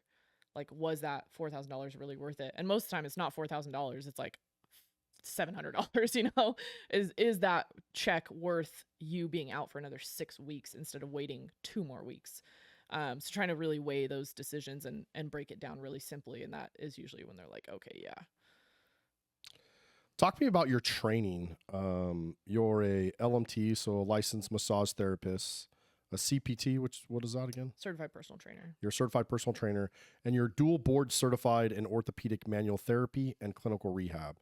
I mean, even the massage therapy school, that's a what, 4 to 6 months?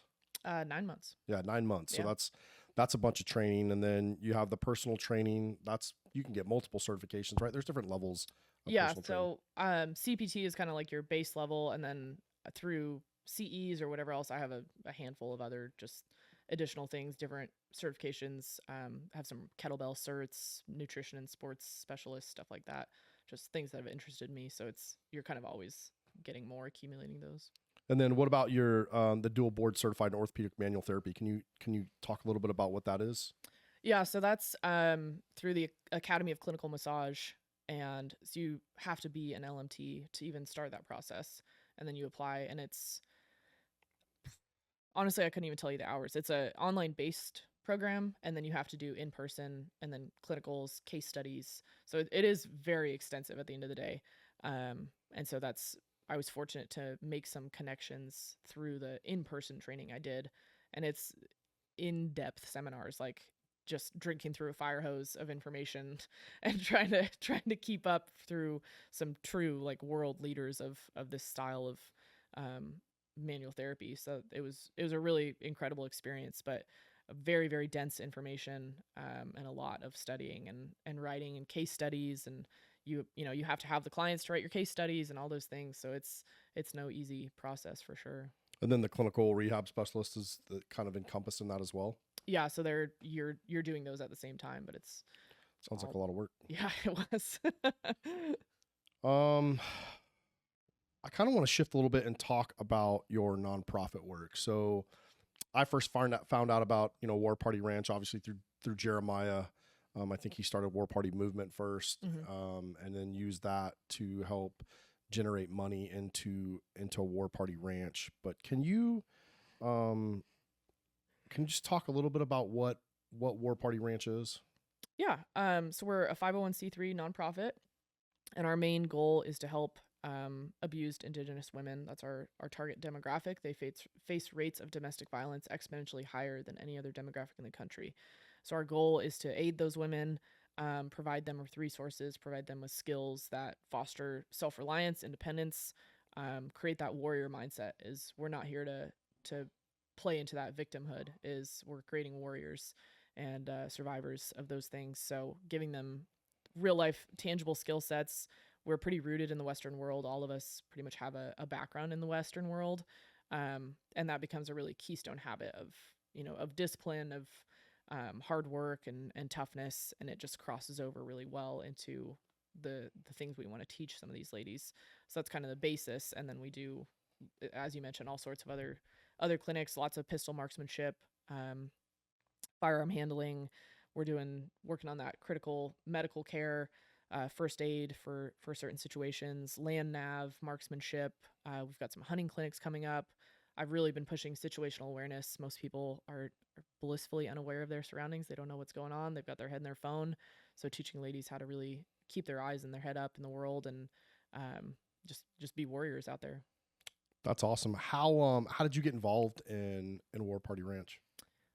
Kind of funny, the power of social media, right? Is I had seen their stuff, and I was like, oh, this is cool. Like, I can totally get behind this. And I bought a sweatshirt, and it's like, oh, what a great cause. Like, I love it.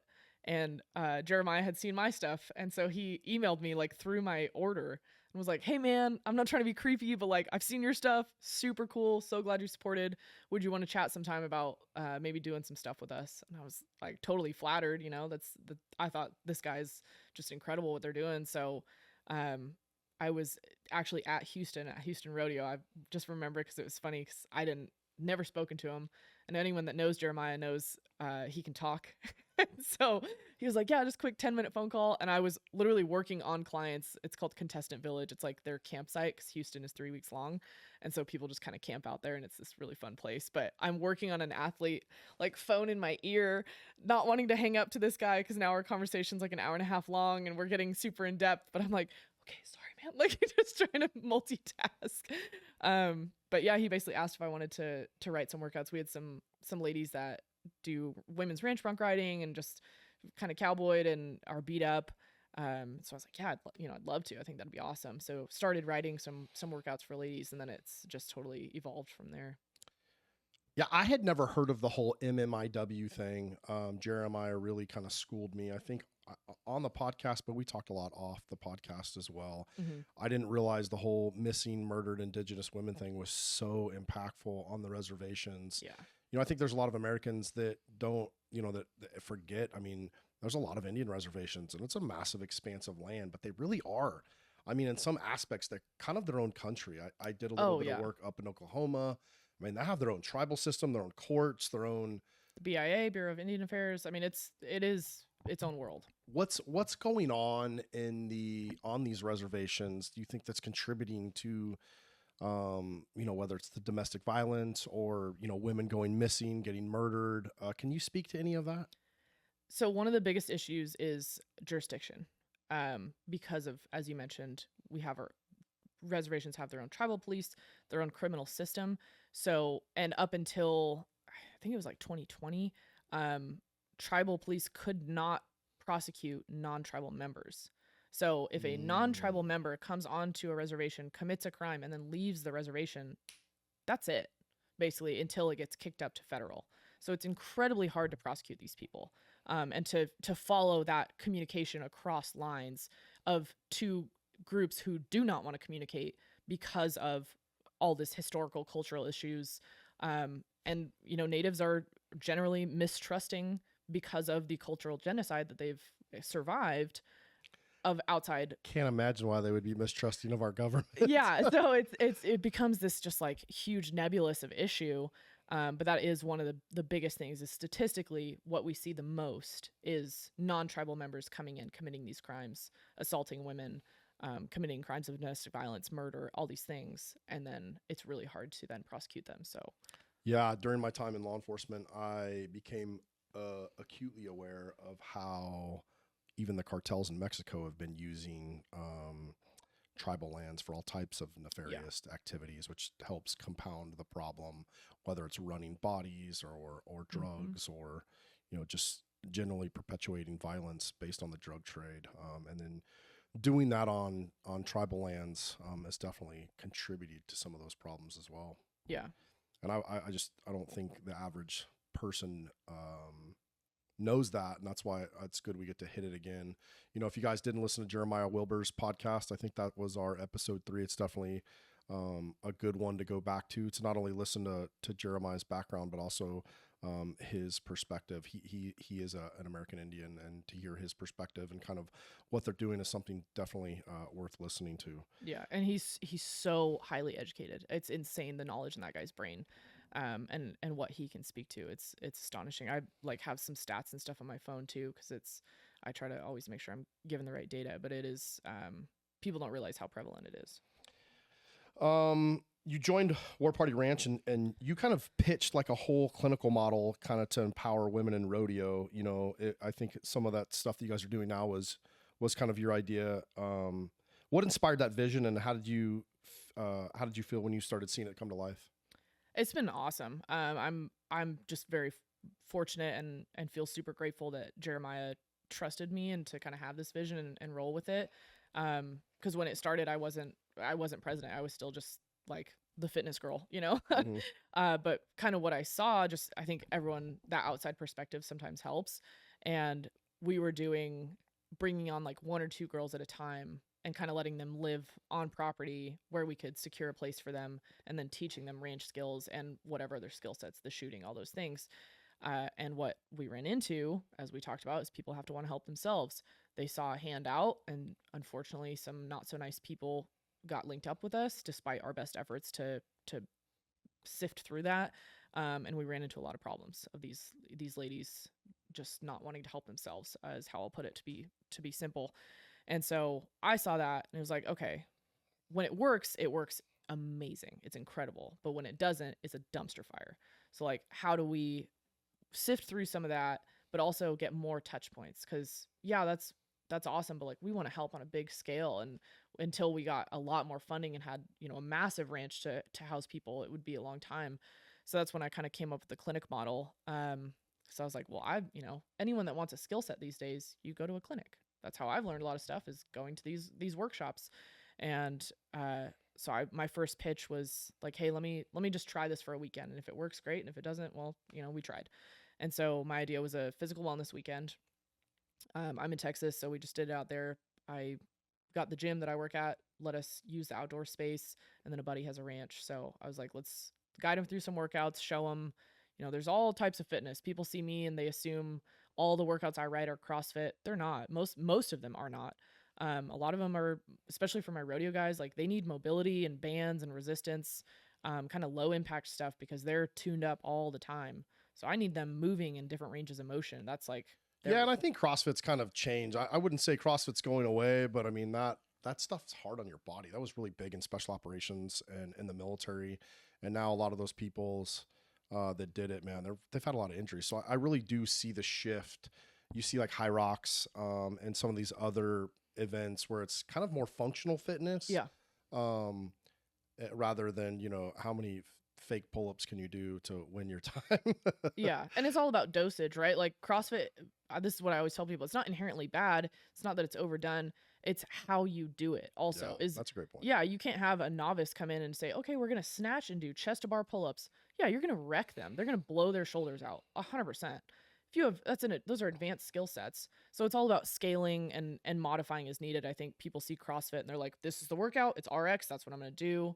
It's like, that's the beauty of it, is it's scalable. I scale my workouts, I've got no shame in that now. Like, I'm not doing RX stuff. I don't need to. It doesn't work for me.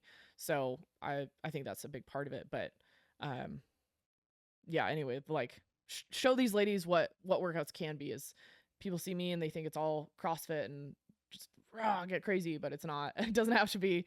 So show them some cool options of workouts. Well, kind of for me, and now for our listeners too, understanding your background, I think it's really helpful, because I mean, you have a very diverse background, and not only your workout background and your background in personal training and lifting, but also on your wellness background too. Yeah. So I think when you combine those, that's a pretty powerful tool, in my opinion. Yeah, I like to keep it diverse. I've done Pilates, I've done all sorts of things that really aren't my bag, but I've gotten really cool tools from them that I can then implement into my systems now. What was it like, or what was the vibe like at your first clinic? And was there any standout moments? It was awesome. It was so cool to see it come to life. There's definitely, from like the business perspective and being critical of myself, I saw all the things like, oh, I should have done this, should have done this different, done that better. But the women loved it. We had 10 ladies out there, or 9 rather, but big group compared to what we had done. And it was just like, that community aspect is so important to what we do too. Is, yeah, we're teaching them skills. So we did the gym stuff, and then we brought them to the ranch, had them set up camp, talked about how to set up camp. Most people have never set up a tent or like know to go near tree lines or whatever. We were in a pasture and there's a tree line 50 yards to the left, and they all set up tents smack dab in the center, right where the wind's whipping. So it was like teaching them basic things that you just don't even think about if you've recreated ever. We did all that, and then we had a full 1.5-day pistol course. So it was just really cool to see them pick up on those skills and get really into it. But then also that, like, the campfire talk is kind of such a huge piece of what we do. Is for ladies that have experienced domestic violence, one of the common themes is it's isolating. And that's the goal of the perpetrator normally, is, especially on the emotional, verbal side, is they're isolating you from your community, because then they have control. And that's what it's all about, control for these guys. And so it's an isolating experience, and they feel like no one else is going through it, no one else understands it, and they're scared to speak about it generally. So giving them a community and a space where they're like, oh man, it might have looked a little different, but like, she gets it. She's lived that too. And giving them the opportunity to kind of talk amongst themselves. We would kind of talk, and Jeremiah and I both discussed like MMIW and some of these statistics and our goals, but that led them to their own conversations, and we just kind of let that flow and kind of guide it a little bit. But that's one of the coolest things, is to see those ladies click and create those friendships and realize like, oh man, I'm not alone. And there's good people in the world. There's good men in the world. That's a huge part of what I feel is really important in what we do too, is like, yeah, we're all about the female empowerment, and it's not this like burn your bra shit, it's like, I want to teach you how to be a bad cat and learn some really cool skills and stand up for yourself. but I also don't want you to be jaded. There's incredible men in the world. Jeremiah is one of them. You're one of them, right? Like, I'm lucky to be surrounded by these dudes. My dad, my brother-in-law, I know these guys are good. And I want to show these ladies that they're out there. And so you don't have to walk around like flipping off every dude you see and assuming they're bad. I'm buying a Subaru. Yeah, exactly. Like, I'm going to teach you how to pick out the good and the No bad. shade to you Subaru owners. Yeah.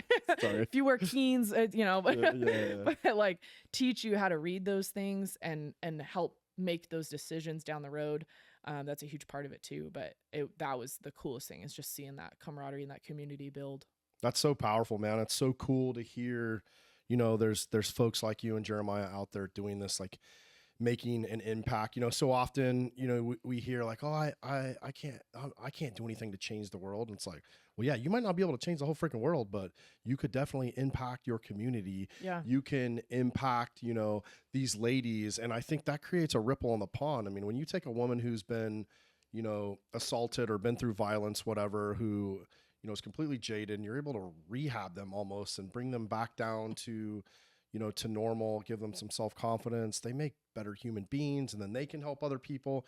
It really becomes this ripple in the pond, man. So good on you guys, and good on Jeremiah and all you folks for doing that. As president of War Party Ranch, you're mentoring women who might feel overlooked. How do you help them find their strength, especially after your own struggles? It can be tough. But I think just allowing people to feel seen in a positive way is a lot of times what I see. At least, this isn't to generalize or speak for everyone, but is these ladies that have faced this, is they're so beaten down. Like, they're just so downtrodden, because that's all you hear every day. You're just pounded with like, you're no good, you're not worthy, all these things. And so to get them in an environment where, one, you're learning a skill. Everyone feels good when they learn something, right? You get the light bulb moment, you feel good, you feel empowered. So setting them up for success in that regard, but then just having that positivity around them, where I'm like, I see what you're doing. And yeah, someone might be a better shooter than you right off the bat. Like, we just did a pistol course. There were some ladies that took to it more naturally, and they were just better shooters. They had more experience from the jump or whatever. But it's like, that doesn't downgrade the gal that just picked up a firearm for the first time and is figuring it out, and her triggers all over the place. Like, she's still learning a skill, and I see that and I value that. So I think being that just like quiet voice in the background that's encouraging is a big part of it. You know, it doesn't always have to be a huge pat on the back. I think people maybe misconstrue that, of like, you don't have to be the loudest cheerleader. Sometimes you just have to be in the crowd for these ladies, and they just have to know, like, yeah, this person's got me. And that's all it takes, is just being there, knowing you don't have to share your story. You don't have to spill your guts on the table. If you want to, I'm all ears. You can call me 24/7, and these ladies know that. But just knowing someone is there for them, and they mean it. They mean what they say. And when I tell you something, I mean it. That's awesome. Has there ever been a woman that, you know, since you started this kind of mentoring process, who kind of reminds you of yourself? I mean, you've been through a lot. You talk a lot about other people. We talked till, you know, pretty late last night. You know, you've gone through your own trauma. You had a dude that wasn't super nice to you, cheated on you, you know, had a double life behind you, and then told you, hey, you know, you could die, and that's on you, right? And as you're in like one of the worst parts of your life. So Yeah. have you ever like run into some of these women that you can just relate to, that kind of reminds you, maybe not of you specifically, but, you know, you see yourself in? I think all of them. You know, you find those little parts, and whether it be on the resilience side of things, or, you know, I think that's been the biggest gift. Jeremiah and I talked yesterday, and had a gal that I was talking to that just, we barely had any conversation, and then she called me and basically needed help.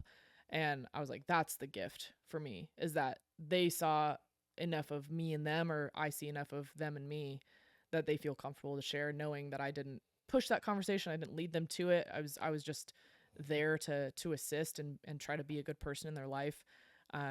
So I think a lot of these ladies, that's what I see, is the resilience of like, they want it. If they're coming to us and they're doing these clinics and they're around, like, they want to better their life. And that's the best gift I could ever get, is seeing that in people. That's awesome. You've talked about leading by example, whether it's rehab or running clinics. What's the toughest part of being a leader for you, and how do you push through that? Probably imposter syndrome, I would say. I'm, even just in our dinner table conversations, like I'm extremely critical of myself. I am my own worst enemy, and I've tried to get better about it, but sometimes I have those moments where I'm like, who am I? I'm 31. I'm not old, but I'm not that young, but like, who am I to be leading this? And there's better women out there than me. There's women that have seen a lot more, done a lot more, experienced more hardship. And so I get wrapped up in that sometimes, and I think that's one of my biggest struggles, is going like, that doesn't matter.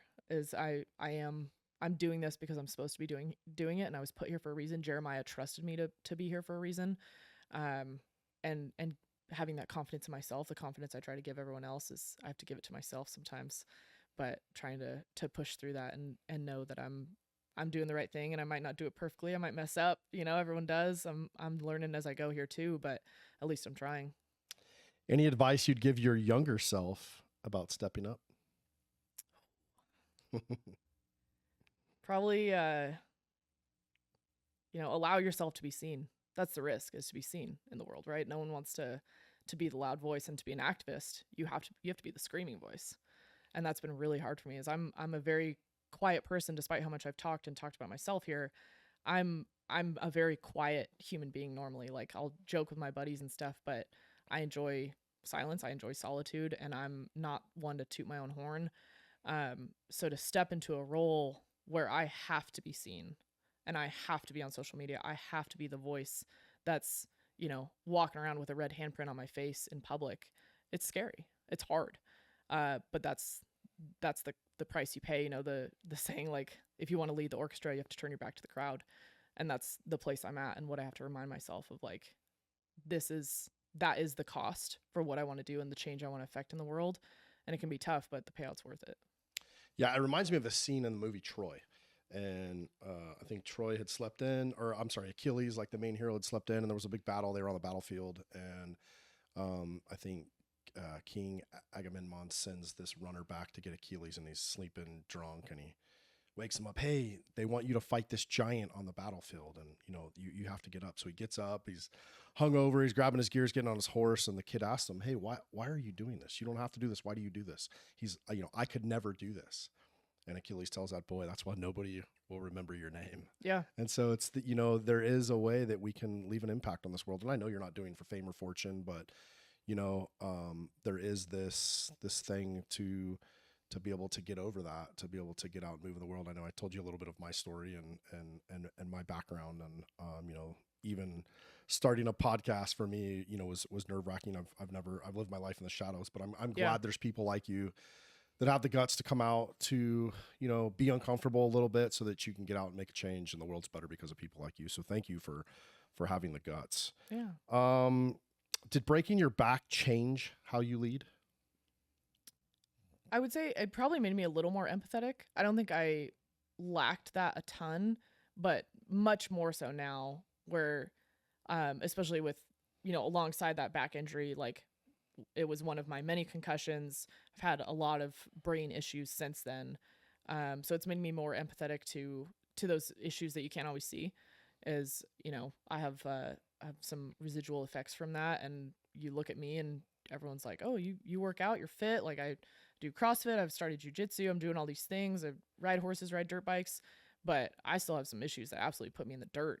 And so it made me more empathetic, I think, to those things you can't always see, that, everyone's pain level is different. Everyone's pain tolerance is different. And that doesn't make someone weak. It made me understand a little bit better of, we're all different and have different levels. What's one big dream you have for War Party Ranch or the women you mentor?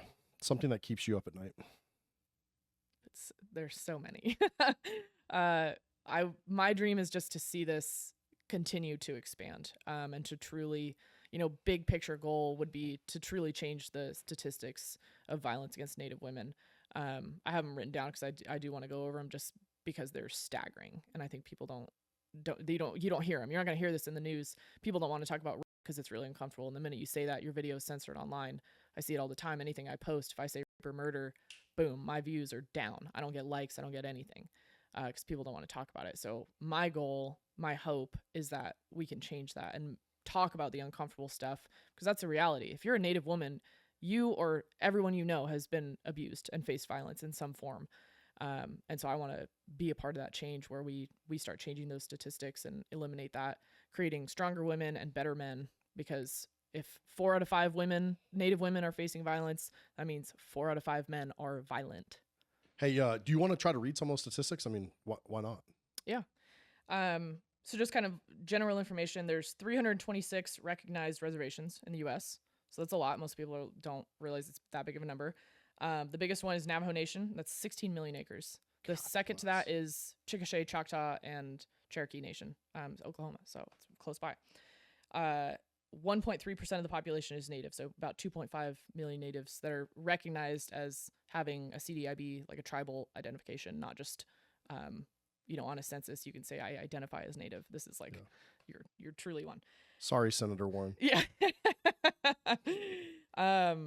So 1 in 4 women in the U.S. face violence. That's across all demographics. 3 out of 4 Native women will face violence in their lifetime. And I think it's important to note as well, when we say domestic violence, people assume that's only physical.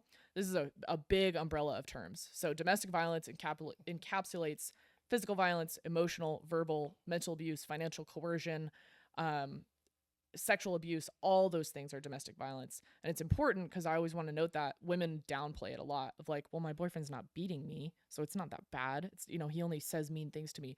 That is domestic violence. That is abuse. And I like to be very clear about that because it's not something anyone should tolerate. You shouldn't be mentally berated by your partner ever. Men, don't be a shithead. Yeah, exactly. Let's see. Native women face murder rates 10 times higher than the national average. And 84.3% of Native women will experience violence in their lifetime. So those are just kind of like your overarching facts. And then if we really dive into statistics, this is where things get pretty crazy. So as we talked about, jurisdictional issues with reporting are also part of it. So these numbers are probably drastically lower than they actually are because there's issues with reporting. People are afraid to report. They don't know where to report. Resources are inaccurate, all these things. But in 2016, there was a study by the National Crime Information Center, NCIC, and there were 5,712 reports of missing American Indian and Alaska Native women and girls through the U.S. Now, the DOJ, when we go through their database, they logged 116 cases. So that means most of these are just going completely unsolved. Yeah, they won't even report them. So that's the kind of disparity we're looking at in data. It's just those are old numbers. I mean, that's 2016. Yeah, and there aren't very many current reports. That's the most accurate one that we can really pull up as of late, which is concerning to say the least. And let's see, I've got one more in here.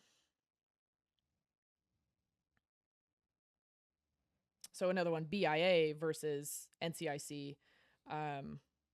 This was 2,700 cases of murder and non-negligent homicide offenses have been reported to the federal government's Uniform Crime Reporting Program. In total, the BIA, the Bureau of Indian Affairs, estimates that there are approximately 4,200 missing and murdered cases that have gone unsolved.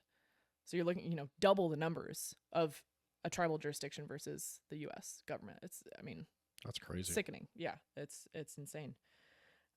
And I have pages and pages of this stuff. If anyone's interested, I'm always happy to share those resources because those numbers go on and they get more and more bleak, unfortunately. So we started that kind of question by asking, what's your dream? And, you kind of, shared a little bit of kind of what your dream is. My next question would be, what kind of steps are you taking to move that needle towards, reaching your dream? Continuing the clinic model, that's been a big goal of mine this year. I've really been driving on that, and our board is incredible in aiding that goal. Is I'd like to do clinics. We've kind of been West Coast focused just because that's, Colorado, Texas are kind of our hubs. We've done some stuff in California. We're doing stuff in Montana, Colorado, but my goal would be nationwide, is really expand this. And that's the cool thing about the network is through Jeremiah's contacts, my contacts, whether it be Western world or military world, is we've got some of the best people that want to donate to us and donate their time, their skill sets, their brain. And that's the huge thing is like, yeah, we need the monetary assistance. Of course, that's the nature of being a nonprofit. But we need the skill sets. Jeremiah and I and our board can't teach everything and be everywhere. So having this community that's like, okay, now we have our East Coast team and they can teach all these clinics and have a West Coast team. And be able to really expand our reach and work with as many people as possible and expand those touch points with ladies. That's the goal right there. Awesome. Hopefully this will help get the word out. You've been through ranch life, a brutal accident, now leading others. What's the biggest lesson about life you want your, future daughter or your mentees to carry forward? Just keep going. I mean, that's probably overly simplified, but the only no you'll face in life, the true no, is from you. Is there's always a workaround. I've been turned down for jobs. I've been told no more times than I can count. And I just refuse to accept that. You create your own reality, your thoughts become your world. And that's such a huge part of it, is if you want something, that's, I think, always kind of been my outlook, and what I'd want other people to think is like, I will die trying if I want it bad enough. And I can accept that I'm not good at something or it didn't work as long as I tried, as I gave every resource, every ounce of energy I had into it. Maybe I'm just not good at it. It didn't work. Okay, I can live with that. I can rework from there. But I won't sleep at night. I won't live the rest of my life knowing I didn't even try because someone told me I can't. That's awesome. Mental health is a big part of recovery and leadership. How do you take care of your mind now, and what's helped you stay grounded through this chaos, or, the chaos of your recovery and some of the things you've been through? Yeah. Just finding those tools, whatever works for everyone. I'm big. Outdoors has always kind of been my place of peace, if you will. We talked about this a little last night of water. There's this fascinating book. I'm a huge proponent of it, Blue Mind. And it talks about how being in, on, around, or underwater, it essentially increases the dopamine receptors in your brain, gives you those happy hormones, happy chemicals, and it extends your life. And so I'm huge of if I'm down, getting around water, looking at water, we can get super hippy dippy. And there's these studies, just because I find it fascinating. Body is 65% water, 60 to 65%. Brain is 75%. There's these old study, and it was talking into water, and then they froze that. So one cup, they would say evil things into you, mean things, you're bad, you're ugly, whatever. The other cup was all positive things, and then they would take droplets on a petri dish and freeze them. The ones that they spoke negatively into wouldn't form perfect crystals. The ones that they spoke positively into was like a beautiful, perfect snowflake. And that sounds so hippy dippy, but you think about the power of that in your body, of if you're have that negative track in your mind, is it will literally dysregulate your body, your system. And you won't operate to full capacity, versus if you think positively. So I work really hard on that, despite, as I admitted, I'm my own worst critic, and sometimes I get into that negative feedback loop. But working really hard to have positive self-talk and just find those things that are just for me and make me happy. Some people journal or whatever. I've found my own devices that work for me, but just taking the time, it can be tough to find the time to do those things. The gym is a big outlet for me. It's my job, but I do that because I love it. I feel good. I move better when I work out. So those have been a big part of my mental health. And it's funny because when people, if you're, in my inner circle, the people that are closest to me, they can tell. My family especially, they're like, you haven't worked out in a few days. We know you need it. Because it's not that I don't think I'm getting nasty or anything, but they can just tell I'm a little more on edge. I'm pretty laid back human being generally. So they definitely pick up on that. Yeah. I think physical fitness is a huge part of mental health, man. And huge. I think, I know there's days, I'm getting older too, man. There's days I just don't want to go to the gym, but when I go, you just feel better mentally, physically, even emotionally. Yeah. I think those things are all interconnected. And I think doing hard things where it's lifting, and, we've had these guys come on the podcast, 92-mile trail runs, not in my cards, but, I mean, it's just different for everybody. But I just think that doing something active, being physical, I think it's a big part of helping. Is there any routines that you do daily that help keep you centered? My morning routine, pretty hippy dippy, not gonna lie. Every day, rain or shine, I get up. I've got a dog, so I'll take him out, but I'm outside within 10 minutes of waking. That's my go-to. I don't care if it's raining, I'll stand out under the porch cover. Getting fresh air, sunshine, there's so much research and efficacy to that. But getting outside, fresh air, I usually take a walk for at least 30 minutes. I pound water right off the bat, and then within an hour after that, I'll drink coffee or whatever if I so choose. But that's a big part of it. And then kind of my wind down rehab is like, I'm big on screen time limits on any app, social media in particular. Only an hour a day. It shuts off on my phone. I'm not going to get back on. At night, screen is down. Like if I'm in bed, that's your like sleep hygiene is a big thing. I'm really a bad sleeper anyway. So like try not to use my phone at all in bed. Your bed is only for sleep. Like you don't go just hang out in your room. Your bed is for sleep because it trains your brain to say, hey, it's time to go to bed. I use toe spacers. I mean, all sorts of little hippy dippy things, but it works. Yeah, no, I mean, I think, it's funny. We have to keep caveating that it's hippie, but it's not hippie. It's not. Yeah, it's totally science backed. But and I think it's becoming the new norm. You know what I Yeah. mean? I think 10 years ago that stuff was all woo, and now it's like more people learn that stuff. There are some big knuckle dragging dudes that do all that stuff. They may not talk about it enough. Oh yeah. But I know some of you dudes out there, doing meditation and red light therapy and getting outside. I don't wear sunglasses at all anymore. Actually, I don't even think I went to the Caribbean not that long ago. I don't even think I wore them down there, and I don't even use sunscreen anymore. Me I think either. there's I use a little bit on my face sometimes, but dude, your body was meant to have sunlight, and your body needs sunlight. Yeah. I get not medical advice for all you YouTube people out Yeah, there. Man. I'm not Doctor giving tells you, but dedicated medical advice. This is what works for me. If it works for you, cool. yeah. But yeah, there are a lot of studies. This is like clinical. Pain relievers, NSAIDs that's actually slowing down your healing process. So not only do you have the implications of issues in your liver, is for acute inflammation, that's not helping you. It's slowing you down. So for my athletes, I'm like, unless you are just like, I know you have a 16-hour drive and you got to get from Cheyenne to Kalispell tonight. No, don't take it. And certainly don't mix the old like Advil, Tylenol, Aleve cocktail that we love to give.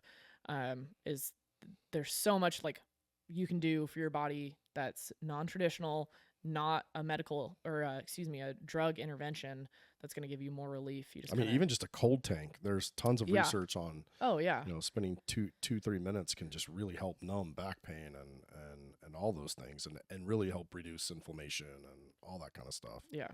Good old cold water, man. Sorry, Pfizer.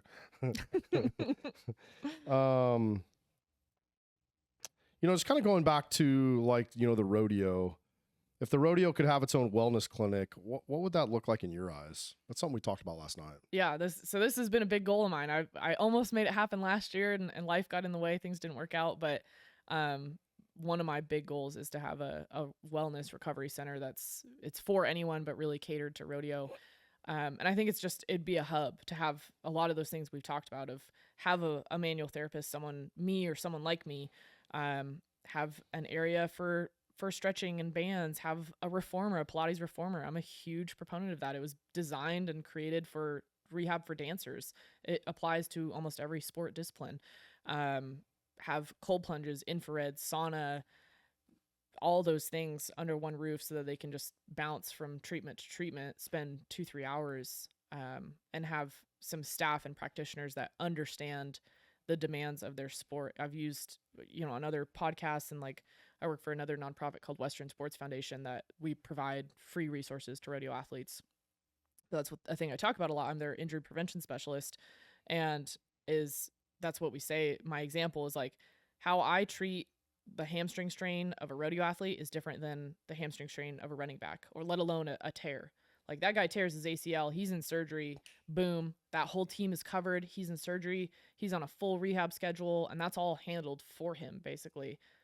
They're probably not going to get surgery for a while. We're going to tape the shit out of it. We're going to do what we can, make sure he's stable at least enough to spur his horse, but he might not have surgery for a month, 2 months, 3 months. So the treatment, how that looks, is so different. And you can't send my rodeo guy with a torn ACL to your everyday orthopedic surgeon because he's going to go, yeah, you need surgery, you're done. But you send him to a rodeo surgeon or a rodeo practitioner, and they're like, okay, yeah, this isn't ideal. We know that. It's not great. But all reality, you don't really need to run. We don't need a ton of knee stability. We just need you to be able to flex and extend for 8 seconds. So we're going to give you all the tools we can to make that happen. It's not the best, but it'll work. and kind of keep them down the road until they can afford to take the time off to get it repaired. Yeah, that's a great point. I hope they find that, or at least, start moving towards that model. It's kind of hard to believe, man, especially in the next couple of years, that everybody's not going to be headed that direction just because, after, the last pandemic, scamdemic, I think people's eyes are really open. You and I talked about Western medicine a little bit last night. And, I think there's some great doctors out there. I really do. I want to caveat any part of this conversation. I think there are good doctors. There is a need. I know a great orthopedic surgeon. I know some bad ones as well. Yeah. But there's people that are out there doing, there are some things that you just need surgical intervention. I don't want to discount that. 100%. I'm glad you brought that up. Is, if someone has a compound fracture of their femur, yeah, you're going to need a rod in that joker. That's out of my league.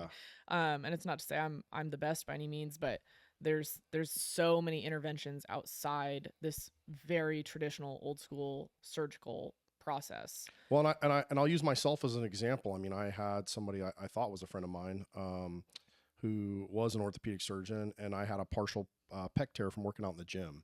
So I was bench pressing probably a super heavy weight without a warm up, and I actually felt it pop.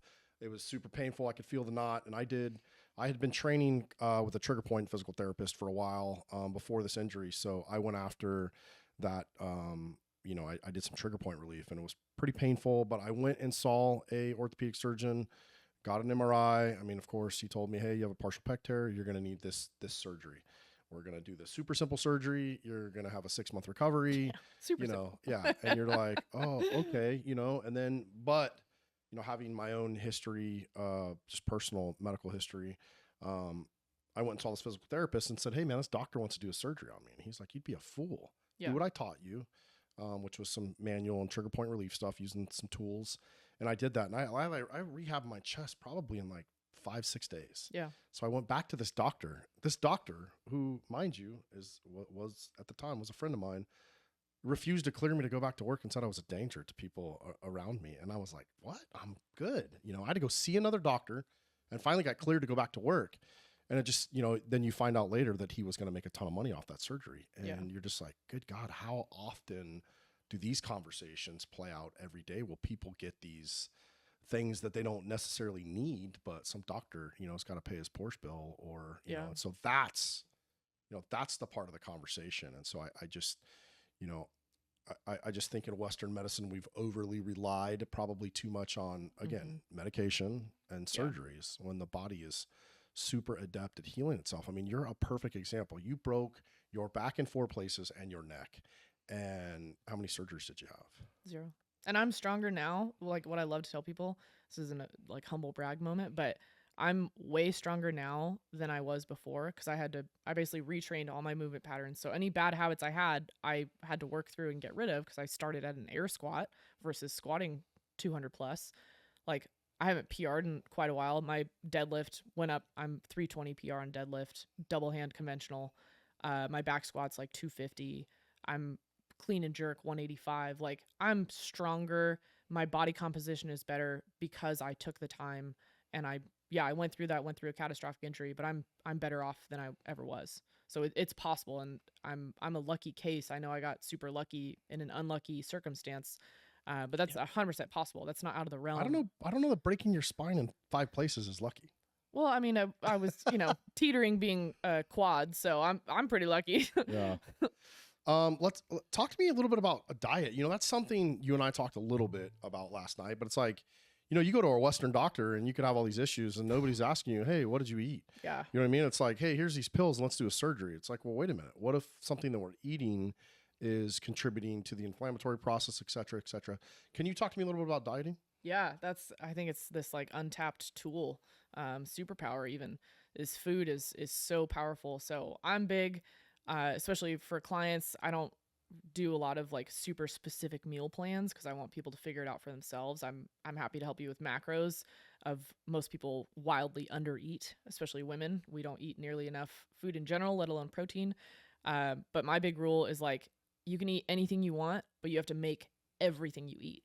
You want a burger and fries? Great. You're going to dice potatoes and you're going to bake bread and make buns. And then you're going to have a burger that way. And it's a lot of work, but you don't have all the crap in it. You don't have all the junk fillers. And people making food really isn't that hard. Like I live by that rule. I make my own bread. I do pretty much all that stuff outside of like churning my own butter. Pretty much everything in my fridge is perishable, and I'll cook each meal. So I try to encourage people to do that because it also limits, if you just love, I don't know, some like Taco Bell type thing, try and make that at home. And it's kind of a pain in the ass. You're not going to make it very much. You're not going to eat it as much. So it's like its own self-limiting regulator as well. Yeah. Do you see, have you had to make diet changes on people that you're working on from injuries, and have you had success, or has that even been a part of the process? Yeah, for certain ones, if they're open to it, that's again like kind of circling back to that mindset and just being open to kind of these outside methodologies. But certainly, when you talk inflammation, food is a huge part of that. The easiest example is just like nightshades, of avoiding nightshades, or people with certain autoimmune diseases. That's food is such a powerful tool, much more so than medicine can be at times.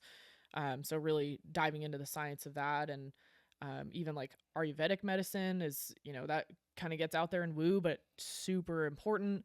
One of my dearest friends, I've learned so much from her. She was a medical researcher and went to Yale, and then took like a hard right because she just hated it. She was like, "This is just big pharma. This is a nightmare. This isn't helping anyone." And she's one of the smartest ladies I've ever met in my life, and big into Ayurvedic medicine, Eastern medicine, but everything. She has just like, you ask her, "Hey, I'm having this issue," and she'll send you 30 case studies, 30 clinical support studies of why this works, but it's all like Ayurvedic stuff, all Eastern medicine, and it is fascinating. So she's like my go-to resource. My wife was having some like issues remembering, and we thought maybe she was having early preset onset dementia or Alzheimer's, because there's some family history of that. And we got hooked up with a homeopathic doctor who gave us some Aruvic medication. Come to find out, she had black mold. And they used this Aruvic medicine to help get rid of that mold. And I watched her come back to life. But to your point, I mean, we would have seen a neurologist, and who knows what they would have put her on, or whatever. So it just, there is these other things out there, man, and I think it's, sometimes it's good to talk about those other things. Yeah, and do your own research, like even to the point of physicians and things. One, be your own advocate. Don't be afraid to ask why. I think we get in these doctors' office. It's happened to me, and I do what I do, and they talk so fast, and it's like, okay, this is what's wrong, and here you need surgery, and you're just kind of like always pushed out the door, and you take that word as it's good. Hey man, hold on, like stop them, ask them why, because if they can't explain why, run, get 100%. The hell out of that room, and don't be afraid to ask for second opinions, but use the internet. Like, don't be a Google Doc, but use the internet to your power. There's so much information out there. You can do a lot to educate yourself, and that way you're prepared with questions of like, hey, I've looked into this. And if your practitioner gets frustrated because you're questioning their practice or saying, what about this? Like, that's not your guy anyway. So 100%. You're doing yourself a favor by coming in prepared. But even on, the food side of things, whatever it is, the internet can be your worst enemy, but it's also your best friend. So to look into that stuff, and then ask a practitioner, ask the expert with some guidance from what you've searched.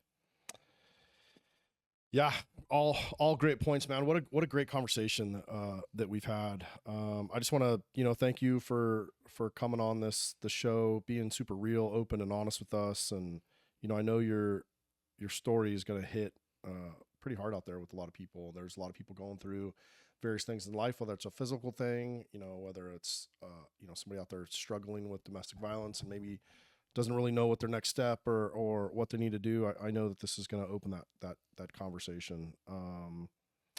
Any final shout outs or thoughts that you want to share? Shout outs, definitely my family. They've been the light post for me for my whole life. I wouldn't be where I am without them. They've been unwavering in their support despite how many crazy ideas I've had. I don't think any parent, dreams of their daughter saying, hey, I'm going to go move to a remote ranch right out of high school. So they've molded me into the person I am. My parents and my sister, I love her. My sister's my best friend. So I'm super fortunate for that. But just the army I have behind me, it can be hard to find them. And I've spent a lot of time alone, but the more picky you get and the older you get and you get those people around you, man, you're unstoppable. So I'm super grateful to have the people in my life that I do. If folks want to follow you or hit you up with questions, how can they reach out to you? Instagram is just McCann Athletic Therapy or War Party Ranch. I kind of run both my socials, so that's a good way. You can also email if you go to our website, War Party Ranch. We have our emails are listed. I'm just Natasha at warpartyranch.com or excuse me .org. So you can always shoot me an email if, for the sake of your privacy or whatever. We understand, especially if you're in a situation, those safety issues. There's also, should you need it, the domestic violence hotline. You can chat online, text, call. There's lots of options should you be in that situation. But yeah, for socials, just your everyday stuff. McCann Athletic Therapy, War Party Ranch. Yeah, we'll make sure we link that in the description for this podcast. So, yeah, War Party Movement also has a website. Is it our War Party Ranch or War Party Movement? They're all linked together with one website. I don't remember. Separate websites. Yeah. Okay. So just to clarify, War Party Movement is kind of like our sister company. It's a for-profit t-shirt company or merchandise company rather. As you can see, I'm rocking the shirt. He's repping it. Yeah. So the proceeds from our t-shirt sales go back into what our efforts at the ranch. But they are separate. So go to the website, War Party Movement, buy a t-shirt. 100% of that is going to support War Party Ranch. You know, Natasha has detailed ad nauseum kind of what they're doing. So, go out there and support a good cause. Jeremiah Wilbur, former, Special Forces dude. Yeah. Big veteran. So you're not only supporting a veteran-owned company, you're supporting, the work that they're doing in the community, in the Native American community, especially with women. It's just a great cause all around. So I bought one. Go get one. Go support it. Well, I got a feeling we'll be talking again down the road. I know this isn't the last time we're going to see Natasha. So maybe it'll be at a clinic or a rodeo that you're at. So I look forward to seeing you in the future. Again, man, many thanks for coming on and for talking to us. You're somebody that women can aspire to be, especially young girls.